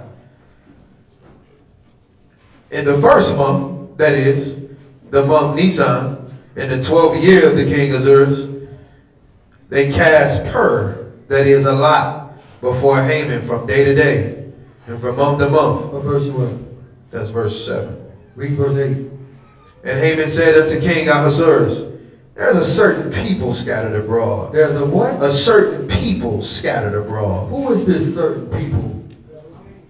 That's our people. There's a certain people. Read. Scattered abroad, and dispersed among the people in all the province of your kingdom. Their laws are diverse from all the people. They what? Their laws are diverse from all the people. Read. Neither keep they the king's laws. Keep who law? The king's laws. Yah's law. The king's laws. Read. Therefore it's not for the king's profit to suffer them. If it please the king, let it be written. Let it be what? Let it be written. He shall think to change times and laws. Read. Let it be written that they may be destroyed. And I'll pay 10,000 talents of silver to the hands of those. I'll do what? I will pay 10,000 talents of silver to the hands of those that have the charge of the business. Bring it to the king's treasuries. And the king took his ring from his hand and gave it to Haman. So when he changes the times and laws, he's going to make Yah's laws illegal. It's going to be illegal to worship Yah when his time comes. So anybody caught with the Bible or doing any reverence to Yah is going to be killed.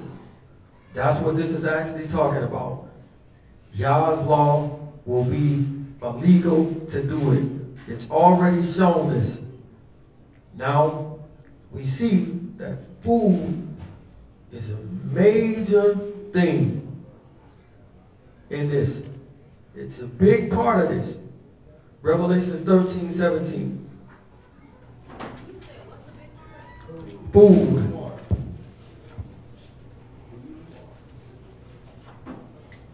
Revelation 13:17.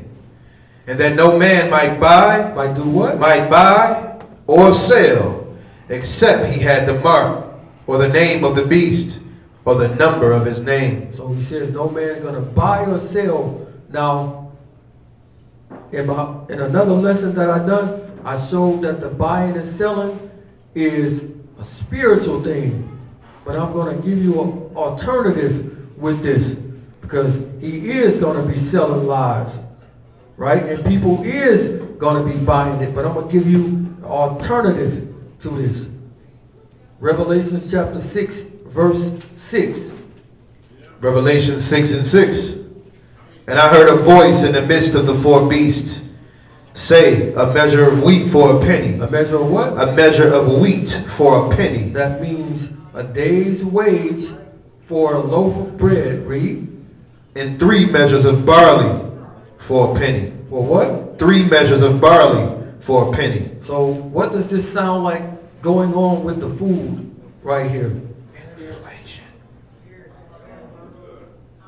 Hyperinflation. Inflation. Overpriced, exactly.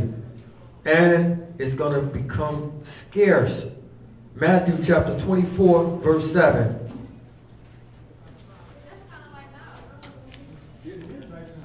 But It ain't nowhere near like this. It ain't, it's like he said, think of you work the whole day and you make $25 an hour and you worked 8 hours.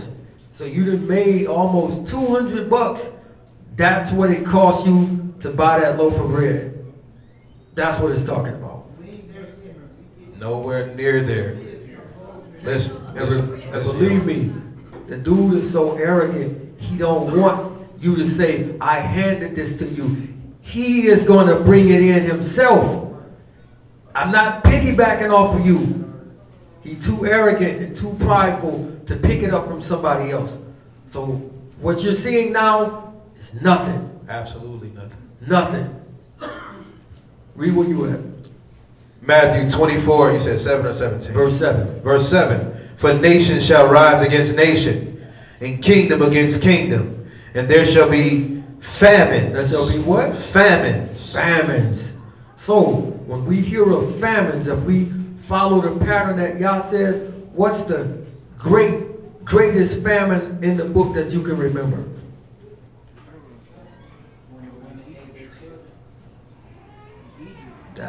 That's a good one too. There's one before that because it's actually written a lot about it. The famine in Egypt. So this should point our minds back to this. The famine in Egypt. Let's go there. Genesis chapter 43, verse 1. Genesis chapter 43 and verse 1. And the famine was sore in the land. It was what? Sore in the land. So the famine is sore in the land. Read. And it came to pass when they had eaten of the corn which they had brought out of Egypt. So eventually the stuff that you stock up gonna run out. Read. And it came to pass when they had eaten of the corn which they had brought out of Egypt, their father said unto them, Go again, buy us a little food. Do what? Buy us a little food. Buy us a little food. Read. And Judah spake unto him, saying, The man did solemnly protest against us, saying, You shall not see my face, except your brother be with you. Jump down to verse 11. Verse 11. And their father Israel said unto them, If it must be so now, do this. Take of the best fruits in the land in your vessels. Carry down the man a present, a little balm, a little honey, spice, myrrh, nuts and almonds. And take double money in your hand. And the money that was brought again in the mouth of your sacks, carry it again in your hand. So if you don't go to Joseph, you don't what? You don't get no food. You don't get no food. This guy, I believe, is going to have this kingdom, and they're going to have all the stuff in there. And in order for you to eat, you got to come through him. Let's see. Give me Genesis chapter 45, verse 6. Genesis 45, 6. For these 2 years hath the famine been in the land, and yet there are 5 years in which there shall neither be earing nor harvest. And Elohim sent me before you to preserve you a posterity in the earth. He did what? He sent me before you to preserve you a posterity in the earth. Read. And to save your lives by a great deliverance. To do what? To save your lives by a great deliverance. So what is Joseph considered right here? A Mashiach. A savior. So if this guy got control over all the food and everything, what do you think people are going to look at him as? A savior. See how it's working? What verse you at? Verse 8 now. No, we good right there. So when people are hungry, all bets are off. Let's get Genesis 47. I just wanted to say that Jacob offered him nuts and almonds. They had some type of food. It sounds like it's just going to be the stuff that you don't want to eat. Yeah. You're going to have what you want. Meaning it's still running out. Yeah. Still running out because it's dry and everything is messed up. So yours ain't going to come back no more. Because this famine is here. Right?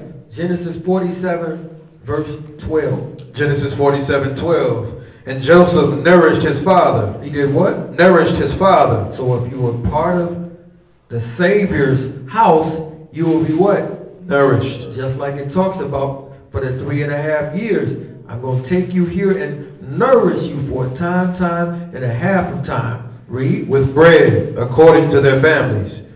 And there was no bread in all the land. There was what? No bread in all the land. No bread in all of the land. Read. For the famine was very sore. There was what? Very sore. Read. That the land of Egypt and all the land of Canaan fainted by reason of the famine. Read. And Joseph gathered up all the money that was found in the land of Egypt and in the land of Canaan for the corn which they brought.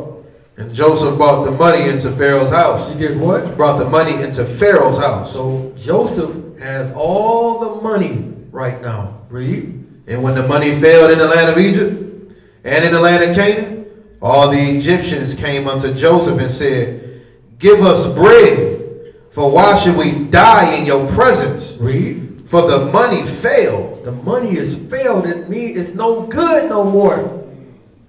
Read. And Joseph said, Give your cattle. Do what? Give your cattle. Give me your cattle. Now Joseph is doing this from a righteous way.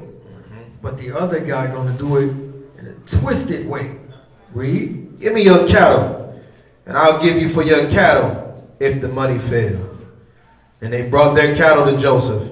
And Joseph gave them bread in exchange for horses, and for the flocks, and for the cattle of the herds, and for the donkeys. And he fed them with bread for all their cattle. Hold on a second. Didn't the Egyptians worship their cattle? Wow. Yes, They had to sir. give up their gods. And for everybody else, that was their livelihood, their transportation, their money, their property. Absolutely. All of it. And it gets worse.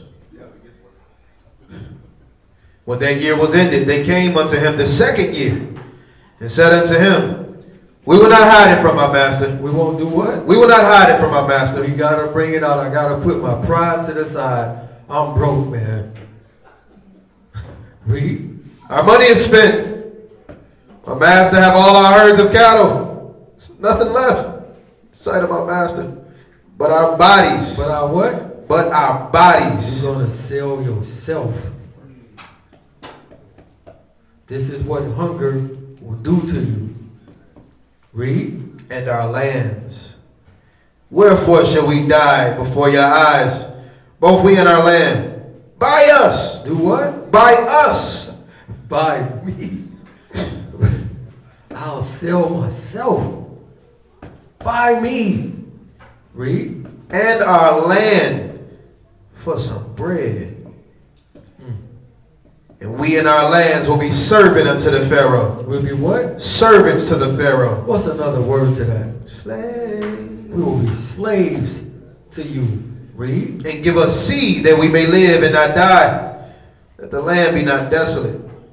And Joseph bought all the land of Egypt for Pharaoh. He did what? He bought all the land of Egypt for Pharaoh. Let's see who escaped from this. Read. For the Egyptians sold every man his field because the famine prevailed over them. So the land became the Pharaoh's. And as for the people, he removed them to cities from one end of the border of Egypt. He did what? Removed them from one end of the border of Egypt, even to the other end thereof. Read. Only the land of the priests. Only the land of who? Only the land of the priests. Read. Bought he not. Wait a minute. So the preachers get a break. Because they the ones that's leading you into the foolishness in the first place. Look around. They tell you what you want to hear as opposed to telling you the truth. So they get to get a break right here. Now let's deal with the mark of the beast a little bit. Revelation 13:14. In here, you said that it was the priests that their man wasn't born. So in this time, right here, these teachers or priests was teaching wrongly. Yes. These were Egyptian priests. Mhm. Oh, okay. They're teaching wrong. Yeah. But they get to keep their stuff. Okay. Same thing now. Revelation 13:14. T.D. Jakes is going to be good. Sitting fat. Revelation 13:14. And deceive them that dwell on the earth by the means of those miracles which he had power to do in the sight of the beast, saying to them that dwell on the earth that they should make an image. They should do what? They should make an image. Our law directly states, you shall make no image or any likeness of that which is in Shamayim above, or that is in the earth beneath, or that is in the waters underneath the earth. So to take his mark, you're going to have to break Yah's law. Remember, Yah's law is illegal. Read. They should make an image to the beast, which had the wound by a sword, and did live. And he had power to give life unto the image of the beast, that the image of the beast should both speak and cause that as many as would not worship the image of the beast. So this kingdom is going to have a lot of idolatry in it. Read. Should be killed. And he calls all, both small and great, rich and poor, free and bond, to receive a mark in their right hand. So now when we're looking at this, in this right hand thing, everybody thinks a physical thing, right? But what if it's not a physical thing, which I don't think it is? I'm going to give you an alternative to look at this. The world is already conditioned to do certain things that you might think is harmless. So when you go to a sporting event and you place your hand over your heart and you take your right hand and you put it up and you say something, I pledge allegiance. What are you doing? An oath to an idol. Because you're doing it to the flag. You're doing this to an idol. Nobody don't even think nothing about this or how bad this is, but you just pledged to an idol, to a piece of cloth that you're giving your allegiance to it. What does the right hand symbolize? Fellowship. Fellowship. The right hand of fellowship. What if he made you do something like this? You're already accustomed to doing it anyway, right? That can't be nothing bad. Yeah. It's horrible. It's horrible. 2 years ago, I went to the Warriors game. And they did the Pledge of Allegiance, the flag thing, Star Spangled Banner. And 19,000 people stood up. And I'm the only oddball sitting down. And I felt the overwhelming pressure. Just stand up. You know you don't believe in this nonsense. Why are you going to have all these people looking at you like you're crazy? Morning, Right? guy. And I fought within myself. Don't get up. You know it's wicked. Are you doing the same thing when you salute with your right hand in your forehead? Or is that something else? Could be. But It could ain't- be. But it ain't the same as worshiping, like what these, they literally have us worshiping an idol with this stuff. You know what I'm saying? That's like a salute to another person, right? But this is to a thing. Exactly. This is to an object that you are pledging your allegiance to it as if it could do something to you. And look at how these people act when these people don't want to do it. Just about to say that. Look how they turn on you and make a big fuss out of this. I don't want to bow down to that thing. I don't want to give it no honor. And these people have a fit about it. They kick your kids out of school. They sit you down for playing sports. They demonize you to the public. They want to throw you in jail. You got your president speaking against you. You get all of these different type of pressures. They said when they hear the sound of music, right? Yep. So it's going to be illegal to keep Yah's law when this thing pops off. Now we get back to where we was at. Revelation 14, verse 6. By no means is he saying that the American flag is the image of the beast. Please do not email those questions or assume that that's what's being said. He's given an example of something that's going on right now. So I want to say it one more time. He in no way, shape, or form is saying that the American flag or America is the image of a beast. Thank you. It's definitely idol worship, Absolutely. but it is not the image of the beast. Yeah. All right. I'm basically showing that people are already conditioned to do something Yes, sir. without even knowing how bad that really is. Revelation 14, verse 6. Revelation 14:6. And I saw another angel fly in the midst of heaven, having the everlasting gospel to preach unto them that dwell on the earth, and to every nation and kindred and tongue and people, saying with a loud voice. So this angel was giving you the word, the gospel, so nobody can say you didn't hear it. He says, once this gospel is preached to the end, then shall the end come. So the angel right here is giving it to the people. Read. Fear Elohim. Do what? Fear Elohim. And do what? Give esteem to him, for the hour of his judgment is come. Worship him that made Shamayim. Do what? Worship him that made Shamayim. Break the Antichrist law. Break the false prophet's law and do what? Worship him that made the Shamayim, and the earth, and the sea, and the fountains of water. And there followed another angel, saying, Babylon is fallen. It is what? Is fallen. It is fallen. Read. The great city, because she made all nations drink of the wine of the wrath of her fornication. And the third angel followed them, saying with a loud voice. What kind of voice? A loud voice. Read. If a man worship the beast. If a man do what? If a man worship the beast. Read. And his image. And receive his mark in his forehead or in his hand. The same shall drink of the wrath of Elohim. So he's letting you know directly, if you are fearful of him, which can only kill the body, he says, fear him that can kill the body and the soul. These people can only kill the body. Read. The same shall drink of the wrath of Elohim. So you can take his wrath out, which can only kill the body, or you can get Yah's wrath, which can kill body and soul. We don't want Yah's wrath. Read. Which is poured out without mixture. Without what? Without mixture. Read. Straight.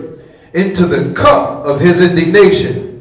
And he said, and he shall be tormented. He shall be what? Tormented. How long? With fire and brimstone in the presence of the Kodesh angels. In the presence of what? Of the Kodesh angels. So they'll be watching you. Read. In the presence of the Lamb. Revelation 16, verse 1. Revelation 16:1.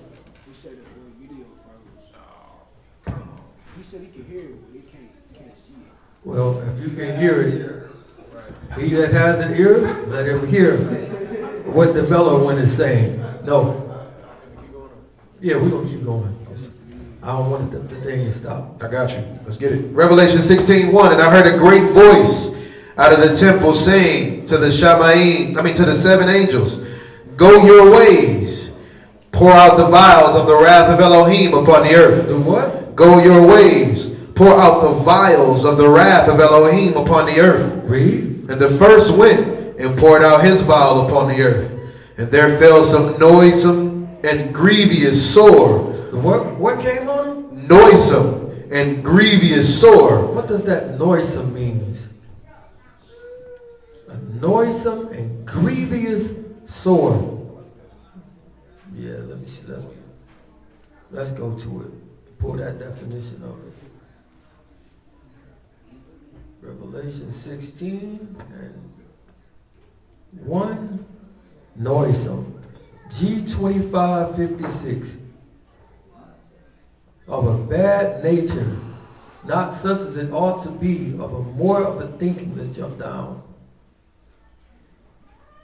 It says, worthless, such as, whereas properly refers to deprived, injurious, bad, evil, harm, ill, noisome, wicked. So it's a noisome and grievous sword. Go back and read the verse. This is verse 2. And the first went out and poured out his vial upon the earth, and there fell a noisome and grievous sore upon the men which had the mark of the beast, and upon them which worshipped his image. So now all of a sudden these people got noisome and grievous sores all over them. What y'all think this is?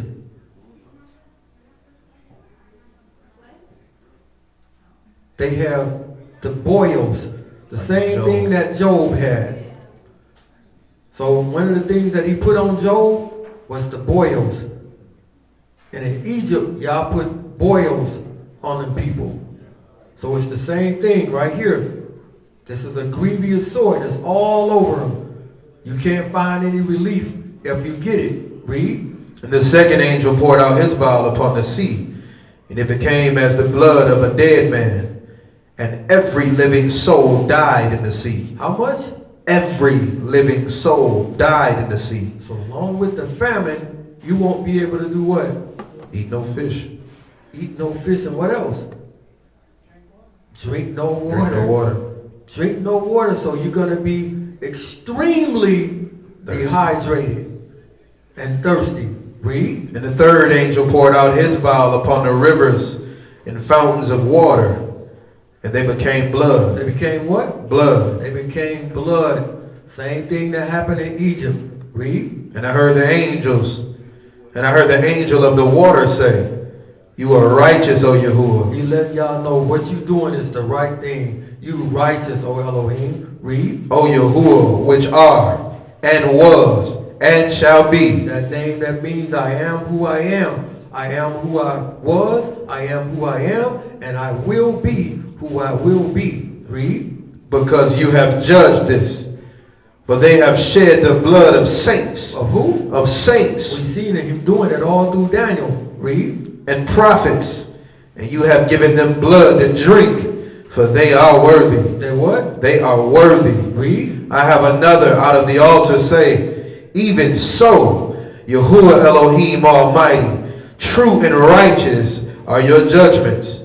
And the fourth angel poured out his vial upon the sun. Upon the what? Upon the sun. Read. And the power was given unto him to scorch men with fire. To do what? Scorch men with fire. So he's going to turn the sun up from already how hot it is and make it even hotter. So if you don't got no water and you got these sores which are leaking and your stuff is coming out of you, what do you think the sun is doing? It's already, you already in misery off the rip because you got the sores. Then you don't have no water. And the sun is burning you up. So think about the time that you was at your hottest and how miserable you felt when the AC went out. That don't got nothing on this. Complete misery. Read. And they were scorched with great heat and blasphemed the name of Elohim. They did what? And blasphemed the name of Elohim. They blaspheme him. Even though you suffering, I'm trying to make you repent, but they blaspheme him. Read. Which hath power over these plagues. And they repented not. They what? They repented not to give him esteem. Pride is a monster. Read. Pride is the devil. And the fifth angel poured out his vial upon the seat of the beast. And his kingdom was full of darkness. Full of what? Darkness. So it says his kingdom was full of darkness. Read. And they gnawed their tongues for pain. They did what? They gnawed their tongues for pain. So imagine you in so much pain that you biting your own tongue. We know if you make a mistake and bite your tongue, the agony that you feel. But this is their only relief, is to bite their tongue. They in so much pain that we trying to offset pain with pain. With pain. Think of the misery that they in right now. Read. And blasphemed the Elohim of Shamaim. Still blaspheming. Read. Because of their pains and their sores. And repented not of their deeds. And did what? Repented not of their deeds. And repented not of their deeds. So this kingdom is thrust in the darkness. Exodus chapter 10 verse 22.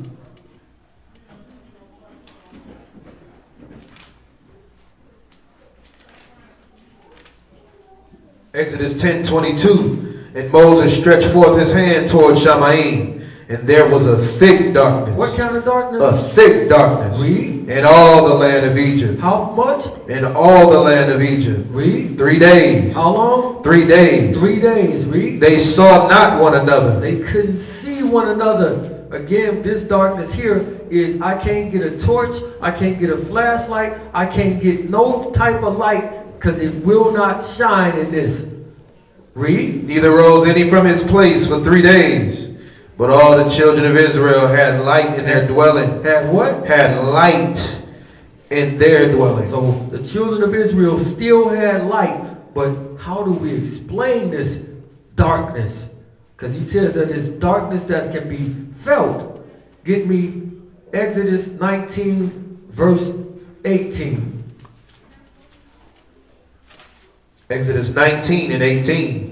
And Mount Sinai was altogether on a smoke. It was on a what? On a smoke. It was on a smoke. Read. Because Yahuwah descended upon it in fire. In what? In fire. So it's on fire, but it's a thick smoke that's there. So we know that it says Yah is the brightest thing ever. But in order for him not to kill you, he got to dwell somewhere. 1 Kings chapter 8 verse 12. 1 Kings chapter 8 and verse 12. Then spake Solomon, Yahuwah said that he would dwell in thick darkness. He would do what? He would dwell in thick darkness. So this thick darkness is some smoke. So when you see a house on fire and all of that thick black smoke is coming out, light can't shine through it. So you are in complete darkness. You can't do anything. It's complete darkness.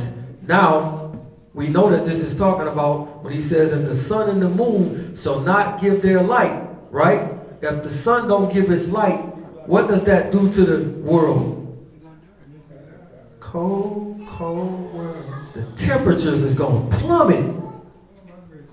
All of a sudden, you went from burning up to freezing cold. What happens to a sore when you freezing cold? The unimaginable. We don't want to be nowhere near this and have no parts in it. So Yah dwells in thick darkness. This is the same darkness. We just naturally as children afraid of what? The dark. Because we supposed to be the children of what? Of the light. Revelation chapter 9 verse 1.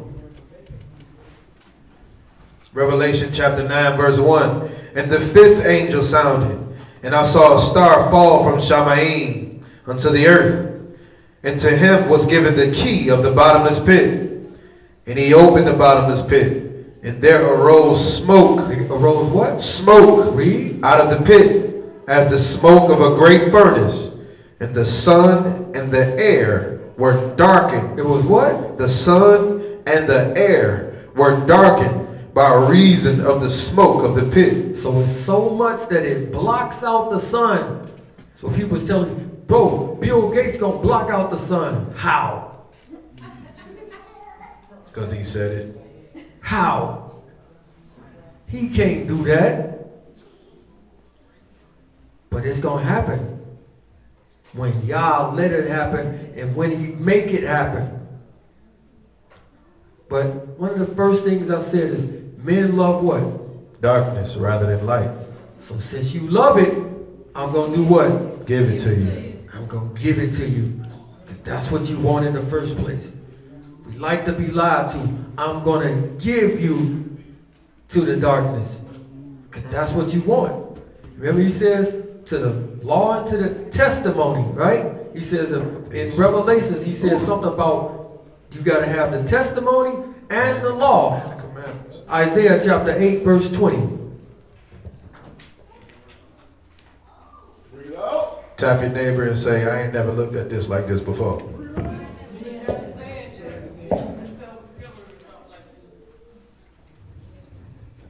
Isaiah 8 and 20. Isaiah 8:20.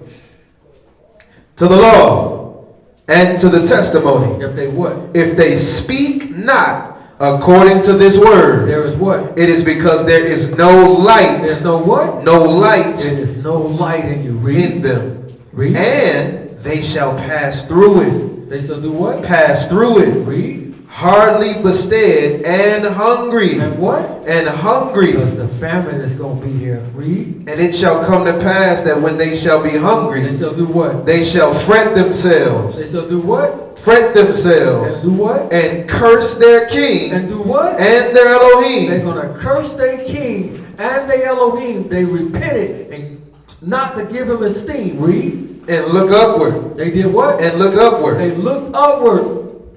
Read. And they shall look unto the earth, and behold, trouble and darkness. Trouble and what? Darkness. Trouble and darkness.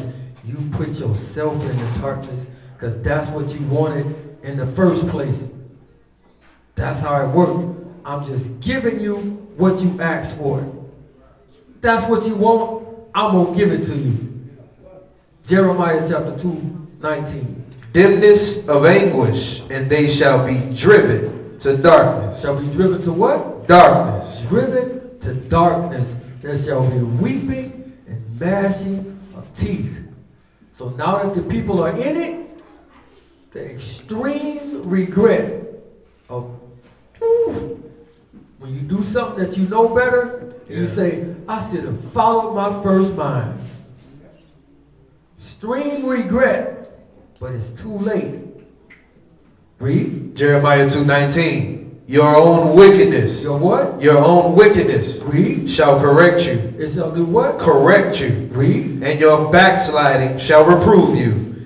Know therefore and see that it is an evil thing and bitter. And what? And bitter that you have forsaken Yahuwah your Elohim. That you did what? That you have forsaken Yahuwah your Elohim. So since you forsake me, I'm giving you over to what you wanted in the very first place. That it on that verse? Nope. Read. And that my fear is not in you, saith Yahuwah Elohim of hosts. Isaiah 59, verse 1. Isaiah chapter 59 and verse 1.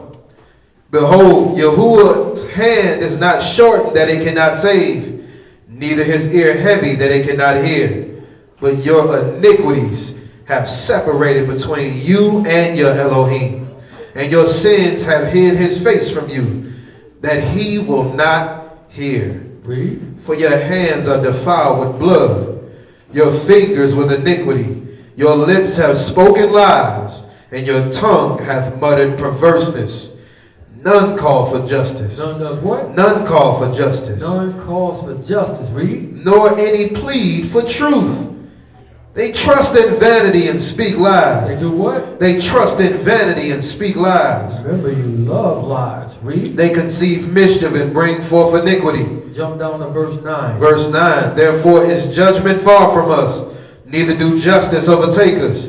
We wait for light. We do what? We wait for light. He says we wait for light. Read. But behold obscurity, for brightness, but we walk in darkness. But we do what? We walk in darkness. Read. We grope for the wall like the blind. We do what? We grope for the wall like the I blind. said we grope for the wall like the blind. Meaning broad daylight, just like the law talk about, and you can't see. Broad daylight. Read. And we grope as if we had no eyes. We stumble at noonday as in the night. We are in desolate places as dead men. As what? As dead men. Remember, the darkness in Egypt was so bad that you couldn't move like you was dead. Read. We roar like bears and mourn sore like doves. We look for judgment, but it ain't done. You want to die. For salvation, but it's far from you. He says, we roar all like bears and mourn sore like doves. We look for judgment, like he says, they want to die. He says, in this time it's going to be so bad that men shall seek for death and shall not find it. Read. We roar like bears and mourn sore like doves. We look for judgment, but there is none. But there what? But there is none. But there is none. So it's complete darkness, the thickest darkness that we can't really even imagine. Isaiah chapter 60, verse 1. Isaiah 60 and 1. Arise, shine. Do what? Shine. Arise and shine. Who? Read. For your light is come. For what? Your light is come. Read. And the esteem of Yahuwah is risen upon you. For behold, the darkness shall cover the earth. The darkness shall do what? Cover the earth. The darkness is going to cover the earth. Read. And gross darkness. What kind of darkness? Gross darkness. Gross darkness. Read. The people. But Yahuwah shall rise upon you, and his esteem shall be seen upon you. It shall be what? Seen upon you. Read. And the Gentiles shall come to your light, and the kings to the brightness of your rising. So what happens when you turn the light on outside? No, I'm saying like in the natural. Everything is attracted to light. Right? All the insects are around that light, even though they getting on it and killing themselves, dying on the spot. So now he is going to be the only light in the world.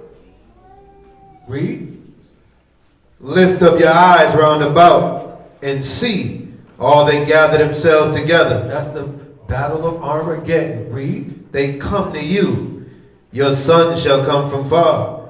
Your daughter shall be nursed at your side. So this great light is going to come, and the whole world is going to see it because everything else is out. Revelation chapter 1 verse 7.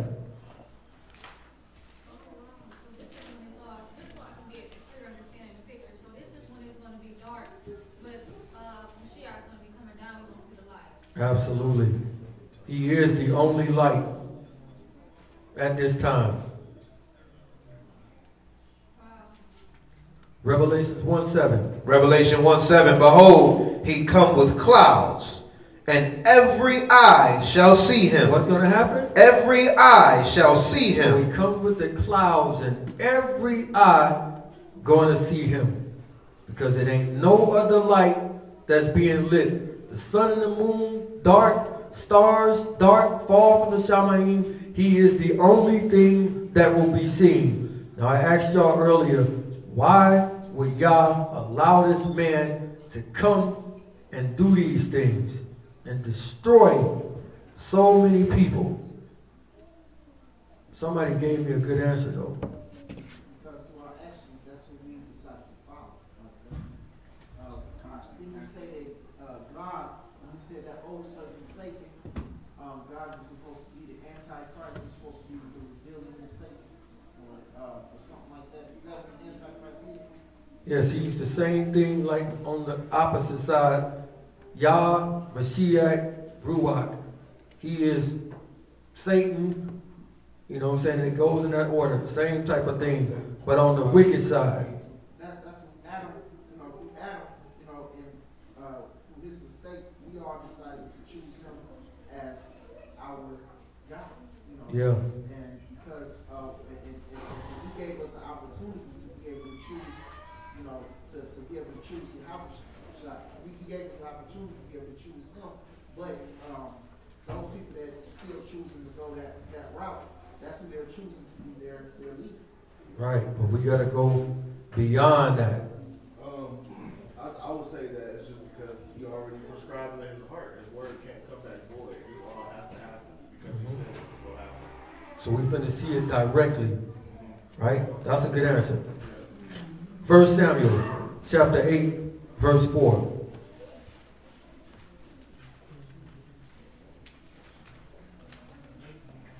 First Samuel chapter 8 at verse 4.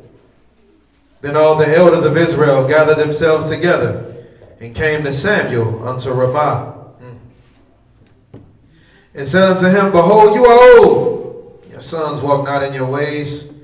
Now make us a king to judge us like all the nations. Do what? Make us a king to judge us like all the nations. Who is the king right now? Yah. Yah was the king. They asked, make us a king. Read. But the thing displeased Samuel when they said, Give us a king to judge us. And Samuel prayed unto Yahuwah. Yahuwah said unto Samuel, Listen to the voice of the people and all. Listen. Listen to him. Read. To the voice of the people and all that they say to you. For they have not rejected you. They what? They have not rejected you. So he let them know Yah is actually sad about this. He said they ain't rejecting you. They doing what? They rejected me. Wow. So his own people that he's brought out with the strong hand and the arm, the whole nine, did all these miracles, turning their back and say, make us a king. We don't want you to be our king. Read.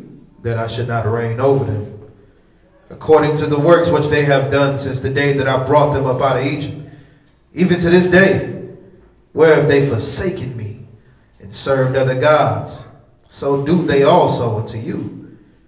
Now therefore listen to their voice. Do what? Listen to their voice. Listen to them. Read. Howbeit, you protest solemnly unto them. You do what? Protest solemnly unto them. Warn them. Make sure they know what they're getting into. Just how we be trying to do with people. I want you to know what you're getting into before you do this. Read. Show them the manner of king that they're gonna have reign over them.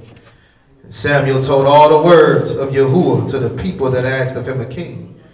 And he said, This will be the manner of the king that will reign over you. So before you get this king, I'm letting you know how he's gonna be. Read. He gonna take your sons and appoint them for himself, for his chariots, to be his horsemen. And some shall run before his chariots. He'll appoint them captains over thousands, captains over 50s. And they have set their ear to his ground and to reap his harvest. And to do what? To reap his harvest. They own harvest. His harvest. Read. And to make his instruments of war and instruments of his chariots. He'll take your daughters to be confectionaries, and to be cooks, and to be bakers. Have them slaves in there cooking. Read. He'll take your fields and your vineyards, your olive yards, even the best of them, and give them to his servants. And do what? Give them to his servants. Read. He'll take the tenth of your seed and of your vineyards and give it to his officers and to his servants. He'll take your men servants and your maid servants and your goodliest young men, your donkeys, and put them to his work. And to do what? Put them to his work. Slavery. Solomon fulfilled a lot of this, but not all the way. Read. He will take 10th of your sheep. You shall be his servants. You shall cry out in that day. You shall do what? In that day. And I want what? Because of your king, which you have chosen. Which what? Which you have chosen you. Read. And Yahuwah will not hear you in that day. He won't do what? He will not hear you in that day. He won't hear you in that day. What verse you at? That was verse 18. Read. Nevertheless, the people refused to obey the voice of Samuel. Nevertheless, we still want the king that we asked him for. And they said, no, but we will have a king over us. We will what? And we will have a king over us, that we also may be like all the nations, that our king may judge us and go out before us and fight our battles. So what king is this talking about? The anti. The latter one. I'm giving you this because you did what? You asked for it. The darkness, you asked for it. This king, you asked for it. I'm giving it to you. So all of this stuff is because you asked for it. This is what you want. You love lies, right? I'm going to give you over to it. You want to do what you want to do, right? I'm going to give you over to it. So none of this stuff ain't about chance. So, what you got, Art? Okay, so you know how we're supposed to be coming out of captivity, but even us like coming out of it, you know, like all the camps, it's like they still feeding in the lies. It's like we really not trying to come up out of it. We just looking for our own way. It's like asking for it too. Absolutely. Different scale. We still don't desire for Yah to do this stuff. Like he was talking about with the vengeance. Who really want to do it? Yahuwah said, vengeance is mine. But they themselves want to be the ones. They're not even focused on following Yah. They focused on getting the army together. So when it's time to fight, we can kill the enemy. You're destroying yourself. And as we can see, You're destroying yourself. And as we can see, this guy has way too much power for you to get. We finna get all our boys and we finna all get our AKs and we gonna hunker down and wait for them. That won't work. That will not work. Dude is gonna conquer countries and take them over. Come in peaceable, only to turn on you and show you who he really is. And that thing that we got in us, that we love lies, that's what's going to get you overtook. Because you will go against what you know is right to go with your feeling. And with that, this court is adjourned. Hallelujah. That was one of them. Well, we ain't got to teach no more for the rest of the year. Y'all just chew on that. We just, you know what I mean? We just going to make sure we ain't following the beats all year. We make some food every week. You know what I mean? But that's it. We don't need nothing else. Y'all good with that? No.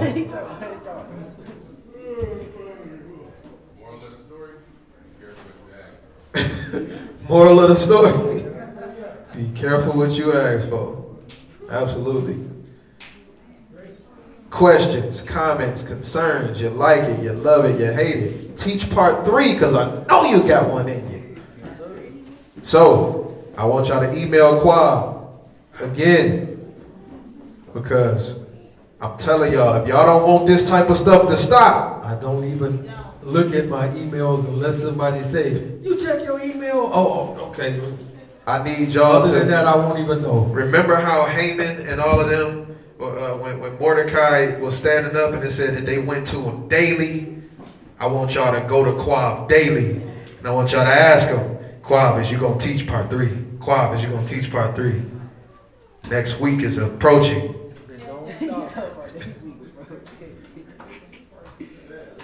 No, this is part 2.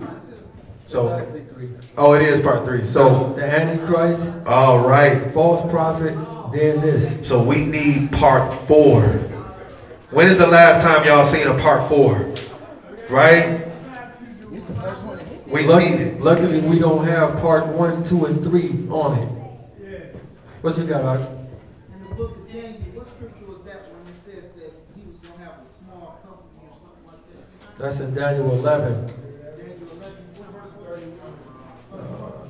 Yeah, was it's up in earlier. there about 31, somewhere to 35. Does that line up with,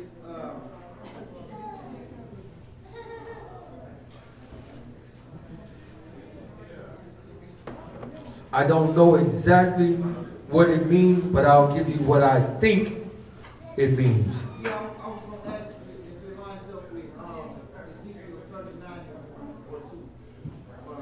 No, that's a great number of people in Ezekiel 39 and 38. A 6. I'll show you what I think it means.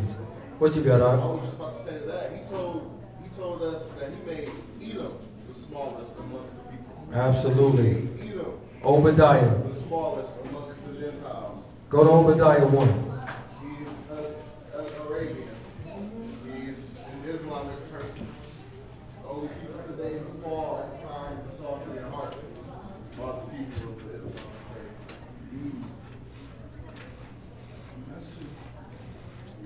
Obadiah, verse Pick it up in verse 2. Oh, you want verse 1? Yeah.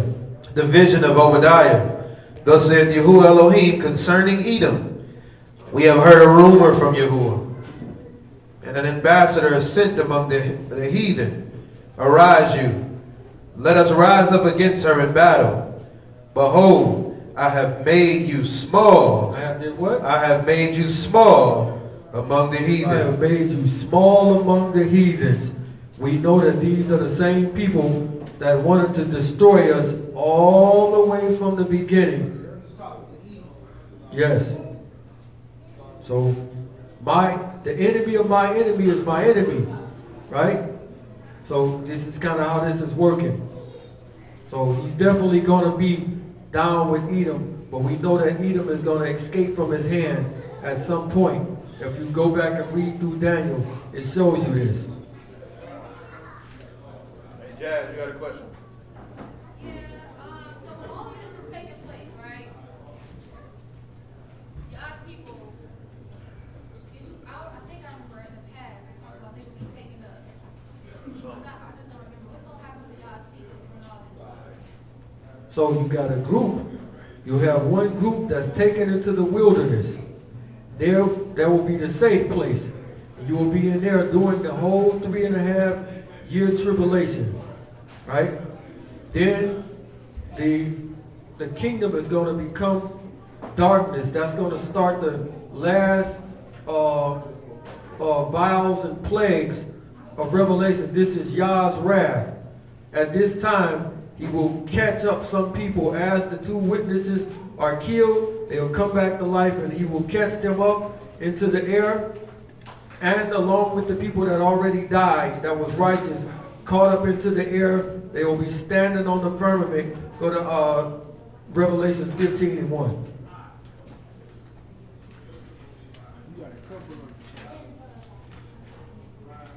Revelation 15:1. And I saw another sign in Shamayim. And where? In Shamayim. Read. Great and marvelous. 7 angels having the 7 last plagues. For in them is filled up the wrath of Elohim. So the 7 last plagues, this is when the darkness comes. Read. And I saw as it were the sea of glass mingled with fire. This is on top of the firmament. Read. And them that had gotten the victory over the beast, and over his image, and over his mark, and over the number of his name, stand on the sea of glass. So these people are in heaven, standing on top of the firmament with him. Everybody that's underneath is about to go through Yah's wrath. So the people in the wilderness got took up at this time too. Yes.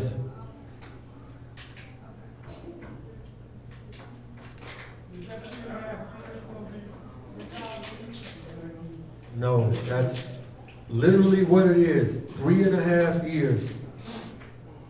So like a lot of people teach that whole thing that's talking about 3,000 and something years, but he tells you directly, Satan comes down to you because he knows he has but a short time. 3,000 years is not no short time.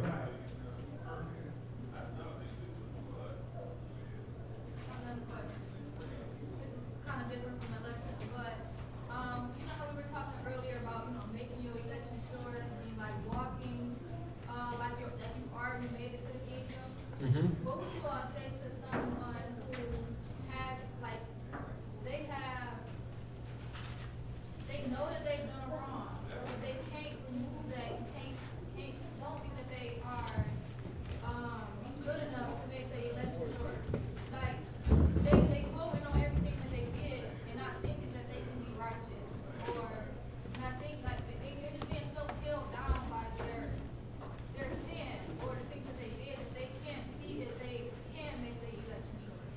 I would tell them to look at what happened with Peter, with denying Mashiach. So Peter was told directly by Mashiach, he that denies me before men, will I deny before my Father. Directly told this. Then when Mashiach got taken to be crucified, he literally did exactly what he said not to do, right?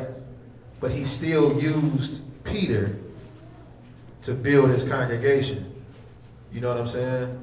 Peter had to put what he did wrong behind him and continue in righteousness. That's the whole point. The chastising of yourself is necessary. Because if you chastise yourself according to the word, y'all won't have to. But at a certain point in time, you have to put what you've done behind you, believe the word when he talks about forgiveness, and move forward. Based on your actions after that is what's going to allow the chips to fall into place how they are. Let's go to Timothy 3. It might be Titus 3 what I'm thinking about. Let's see. Yes, sir, if you can. I can read it here, or you want me to come up there? It don't matter. Come on up. Go out to the back. Yes, sir, he did. Hold on, I'm going to it right now.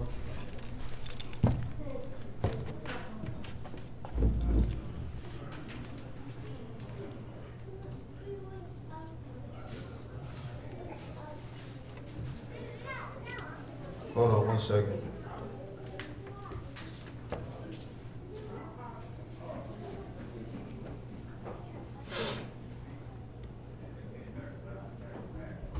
It's Titus 3. Titus 3, pick it up at verse 1.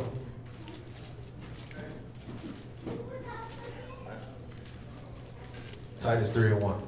Now, we look at Paul, Peter, we look at, all of the apostles, before they followed Mashiach, they lived some type of life. You understand what I'm saying? Let's look at this, especially Paul. Paul's letter to Titus, chapter 3 and verse 1. Yep. Remind them to be subject to rulers and authorities, to obey, to be ready for every good work. To be ready for what? Every good work. Come on. To speak evil of no one. To be peaceable. To do what? To be peaceable. To be peaceable. Gentle. Showing all humility to all men. Yeah. For we ourselves were also once foolish. What did he say? We ourselves were also once foolish. He said, we ourselves were also once foolish. And what else? Disobedient. And what? Disobedient. We also was disobedient. What else? Deceived. Serving various lusts and pleasures. Come on. Living in malice and envy. Hateful and hating one another. Remember, he said those that do these things won't make it into the kingdom. He's asserting, hey, we were in this place before. Come on.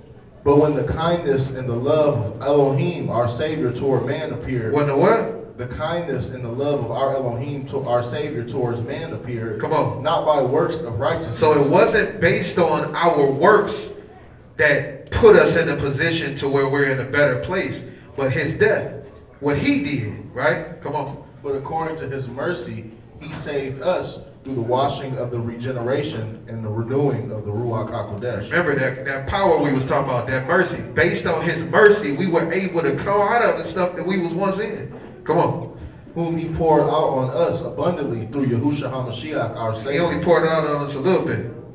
Abundantly through Yahushua HaMashiach, our Savior. Come on. And then having been justified by his grace, we should become heirs according to the hope of eternal life. He said that we should become heirs now. We was once in all this foolishness, but now we have the hope to actually become heirs, sons, daughters of Elohim. Come on. This is a faithful saying. This is a what? A faithful saying. Anything that's done outside of faith is what? It's sin, right? He said this is a faithful saying. This is true. Come on. And these things I want you to affirm constantly. He said, I want you to do what? Affirm constantly. I want you to affirm this stuff constantly, over and over, that by his grace, by his blood, by his mercy, we be made whole. Right? Come on. That those who have believed in Elohim should be careful to maintain good works. He said that, now here's the kicker.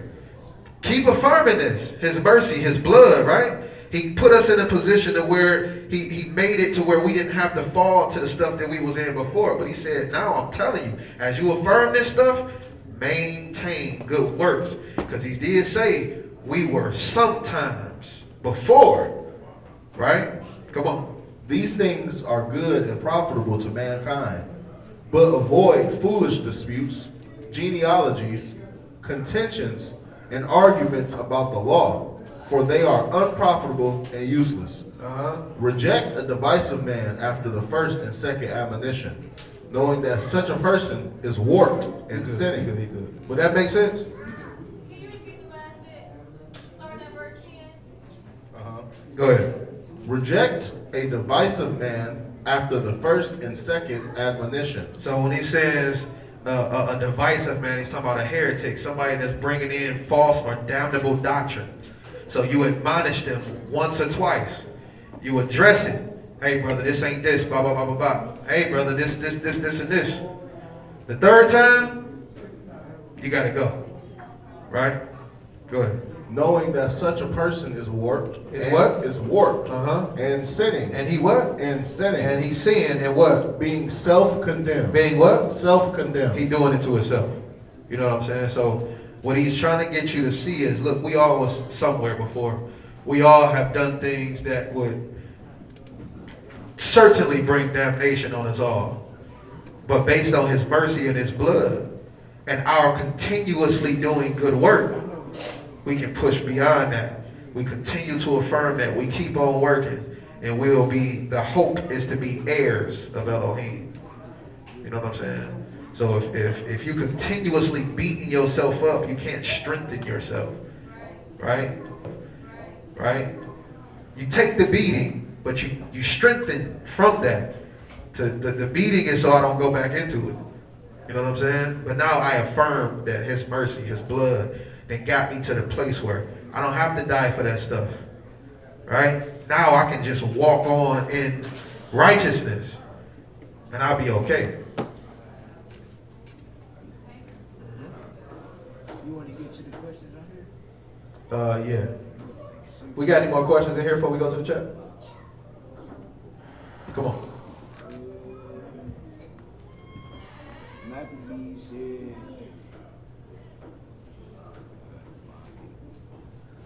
Maccabees said 1 Kings chapter 9 verse 20 through 22. It said, according to this, it said Solomon didn't levy Israel. He asked if he was off. And can you clarify? 1 Kings what? Chapter 9 verse 20 through. Go ahead, read that up. 1 Kings 9:22. But of the children, 1 Kings chapter 9 and verse 22. No, 20 through 22. 20 through 22. My bad. It says, and all the people who were left of the Amorites, Hittites, Perizzites, Hivites, and Jebusites, who were not of the children of Israel, that is, their descendants who were left in the land after them, whom the children of Israel had not been able to destroy completely. Read that verse again. That is, their descendants who were left in the land after them, who the children of Israel had not been able to destroy completely. From these Solomon raised forced labor, as it is to this day. But of the children of Israel, Solomon made no forced laborers, because they were men of war, and his servants, his officers, his captains, his commanders of his chariots, and his cavalry. What was that verse 1? That's 20 to 22. First It Kings says, chapter 9. so verse 21, it says, the children that were left after them in the land, whom the children of Israel also were not able utterly to destroy, upon those did Solomon levy a tribute of bondservice to this day. But of the children of Israel did Solomon make no bondmen, but they were men of war, and his servants, and princes, and his captains, and rulers of his chariots and horsemen. Jump up to verse 14. Verse 14. Then Hiram sent the king 120 talents of gold. And this is the reason for the labor force which King Solomon raised, to build the house of Yahuwah, his own house, the Milo, the wall of Jerusalem, Hazor, Megiddo, and Gezer. Pharaoh, king of Egypt, had gone up and taken Gezer and burned it with fire, and had killed the Canaanites who dwelt in the city, and had given it as a dowry to his daughter, Solomon's wife. And Solomon built Gezer, Lower, Beth Horon, Bala, and Tadmor, in the wilderness, in the land of Judah. All the stored cities that Solomon had, cities for his chariots, and cities for his cavalry, and whatever Solomon desired to build in Jerusalem, in Lebanon, and in all the land of his dominion. All the people who were left of the Amorites, Hittites, Perizzites, Hivites, and Jebusites, who were not of the children of Israel, that is, their descendants who were left in the land after them, whom the children of Israel had not been able to destroy completely, from these Solomon raised forced labor, as it is to this day. Drop back to chapter 5. It gotta make sense somewhere. No, but this is a specific time. Right. Go back to chapter 5 and pick it up at verse 12. 1 Kings chapter 5 and verse 12. So Yahuwah gave Solomon wisdom, as he had promised him, and there was peace between Hiram and Solomon, and two of them made a treaty together. Then King Solomon raised up a labor force out of all Israel. Out of who? Out of all Israel. And the labor force was 30,000 men. And he sent them to Lebanon, 10,000 a month in shifts. They were 1 month in Lebanon and 2 months at home. How you say that? That name. Adoniram was in the charge of the labor force. Solomon had 70,000 who carried burdens, and 80,000 who quarried stone in the mountains, besides 3,300 from the chiefs of Solomon's deputies, who supervised the people who labored in the work. And the king commanded them to quarry large stones, costly stones, and hewn stones to lay the foundation of the temple. So Solomon's builders, Hiram's builders, and the Gebalites quarried them, and they prepared timber and stones to build the temple. so are you saying that he didn't make slaves out of the children of Israel? Or are you saying that, what are you saying? I'm not getting it. Because it did say that he did this out of all of Israel. So if we looking at chapter 9, are you using this to say that these were the people that he used? Because I'm looking at this like this is a different time. You saying that he didn't make it out of Israel? He didn't levy Israel. No, he didn't levy Israel at this time. But in chapter 5 it said he did. Even when we look at when the king's sons and all of them came, it said that he made our burden heavy. He caused us to do this and to do that. These were people of Israel. You know what I'm saying? So this was two different times.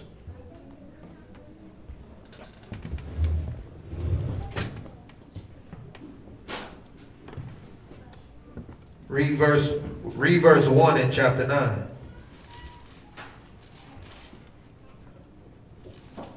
First Kings chapter 9 and verse 1. And it came to pass, when Solomon had finished building the house of Yahuwah, and the king's house, and all Solomon's desire which he wanted to do, that Yahuwah appeared to Solomon the second time, as he had appeared to him at Gibeon. And Yahuwah said unto him, I have heard your prayer and your supplication that you have made before me. I have sanctified this house which you have built to put my name there forever, and my eyes and my heart will be there perpetually. Now, if you walk before me as your father David walked in integrity of his heart, and in uprightness to do according to all that I have commanded you, and if you keep my statutes and my judgments, then will I establish your throne over the kingdom forever over Israel, as I have promised David your father. So saying, was not these two different times? Yeah, the temple was already built. Yeah, this was two different things going on. One was at one particular time building, and this one was at the end of building. So I specifically went to the Kings chapter 5 for a reason. I didn't go to these things because I knew that I wasn't talking about that. Right. But chapter 5 directly shows that it's Israel that's doing this slavery. Yeah. And he probably couldn't have the Gentiles working on the temple Jeremiah. As a matter of fact, Jeremiah didn't shut that down. hold on. Wasn't this the building of Solomon's house that he levied the people? The other people? Let me see. No, chapter 5. So chapter 15, he said he used them to build the house and his house. In chapter 5 with Haram, he's talking about building Yahuwah's house.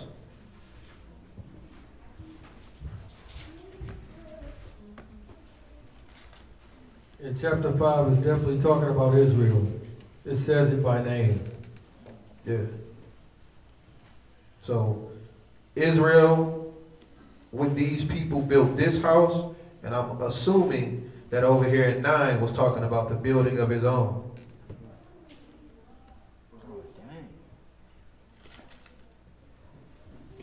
But to further understand that, you have a lesson called Too Smart for Your Own Good. So it goes over the whole theme of Solomon, if you want to really, really understand that.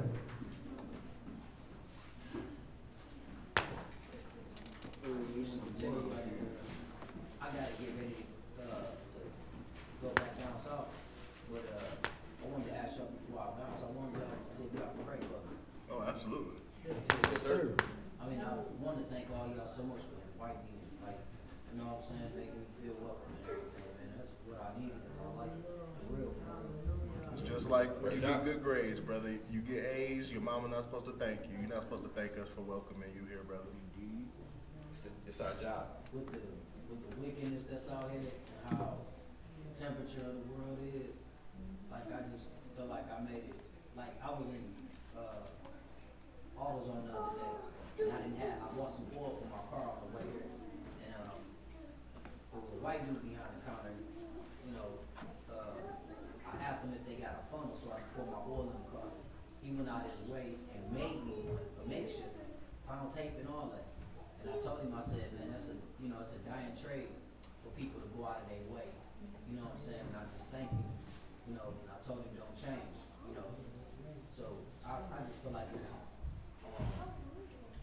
it's imperative. Like the kindness that people show is not a given. It's supposed to be, but we know that's not the temperature of the world. So I just, want to pay homage and tell y'all thank you so much. People can tell you thank you all day, but they don't show them thank you. Yeah, absolutely. Great job. I appreciate y'all. You already know it. Yeah.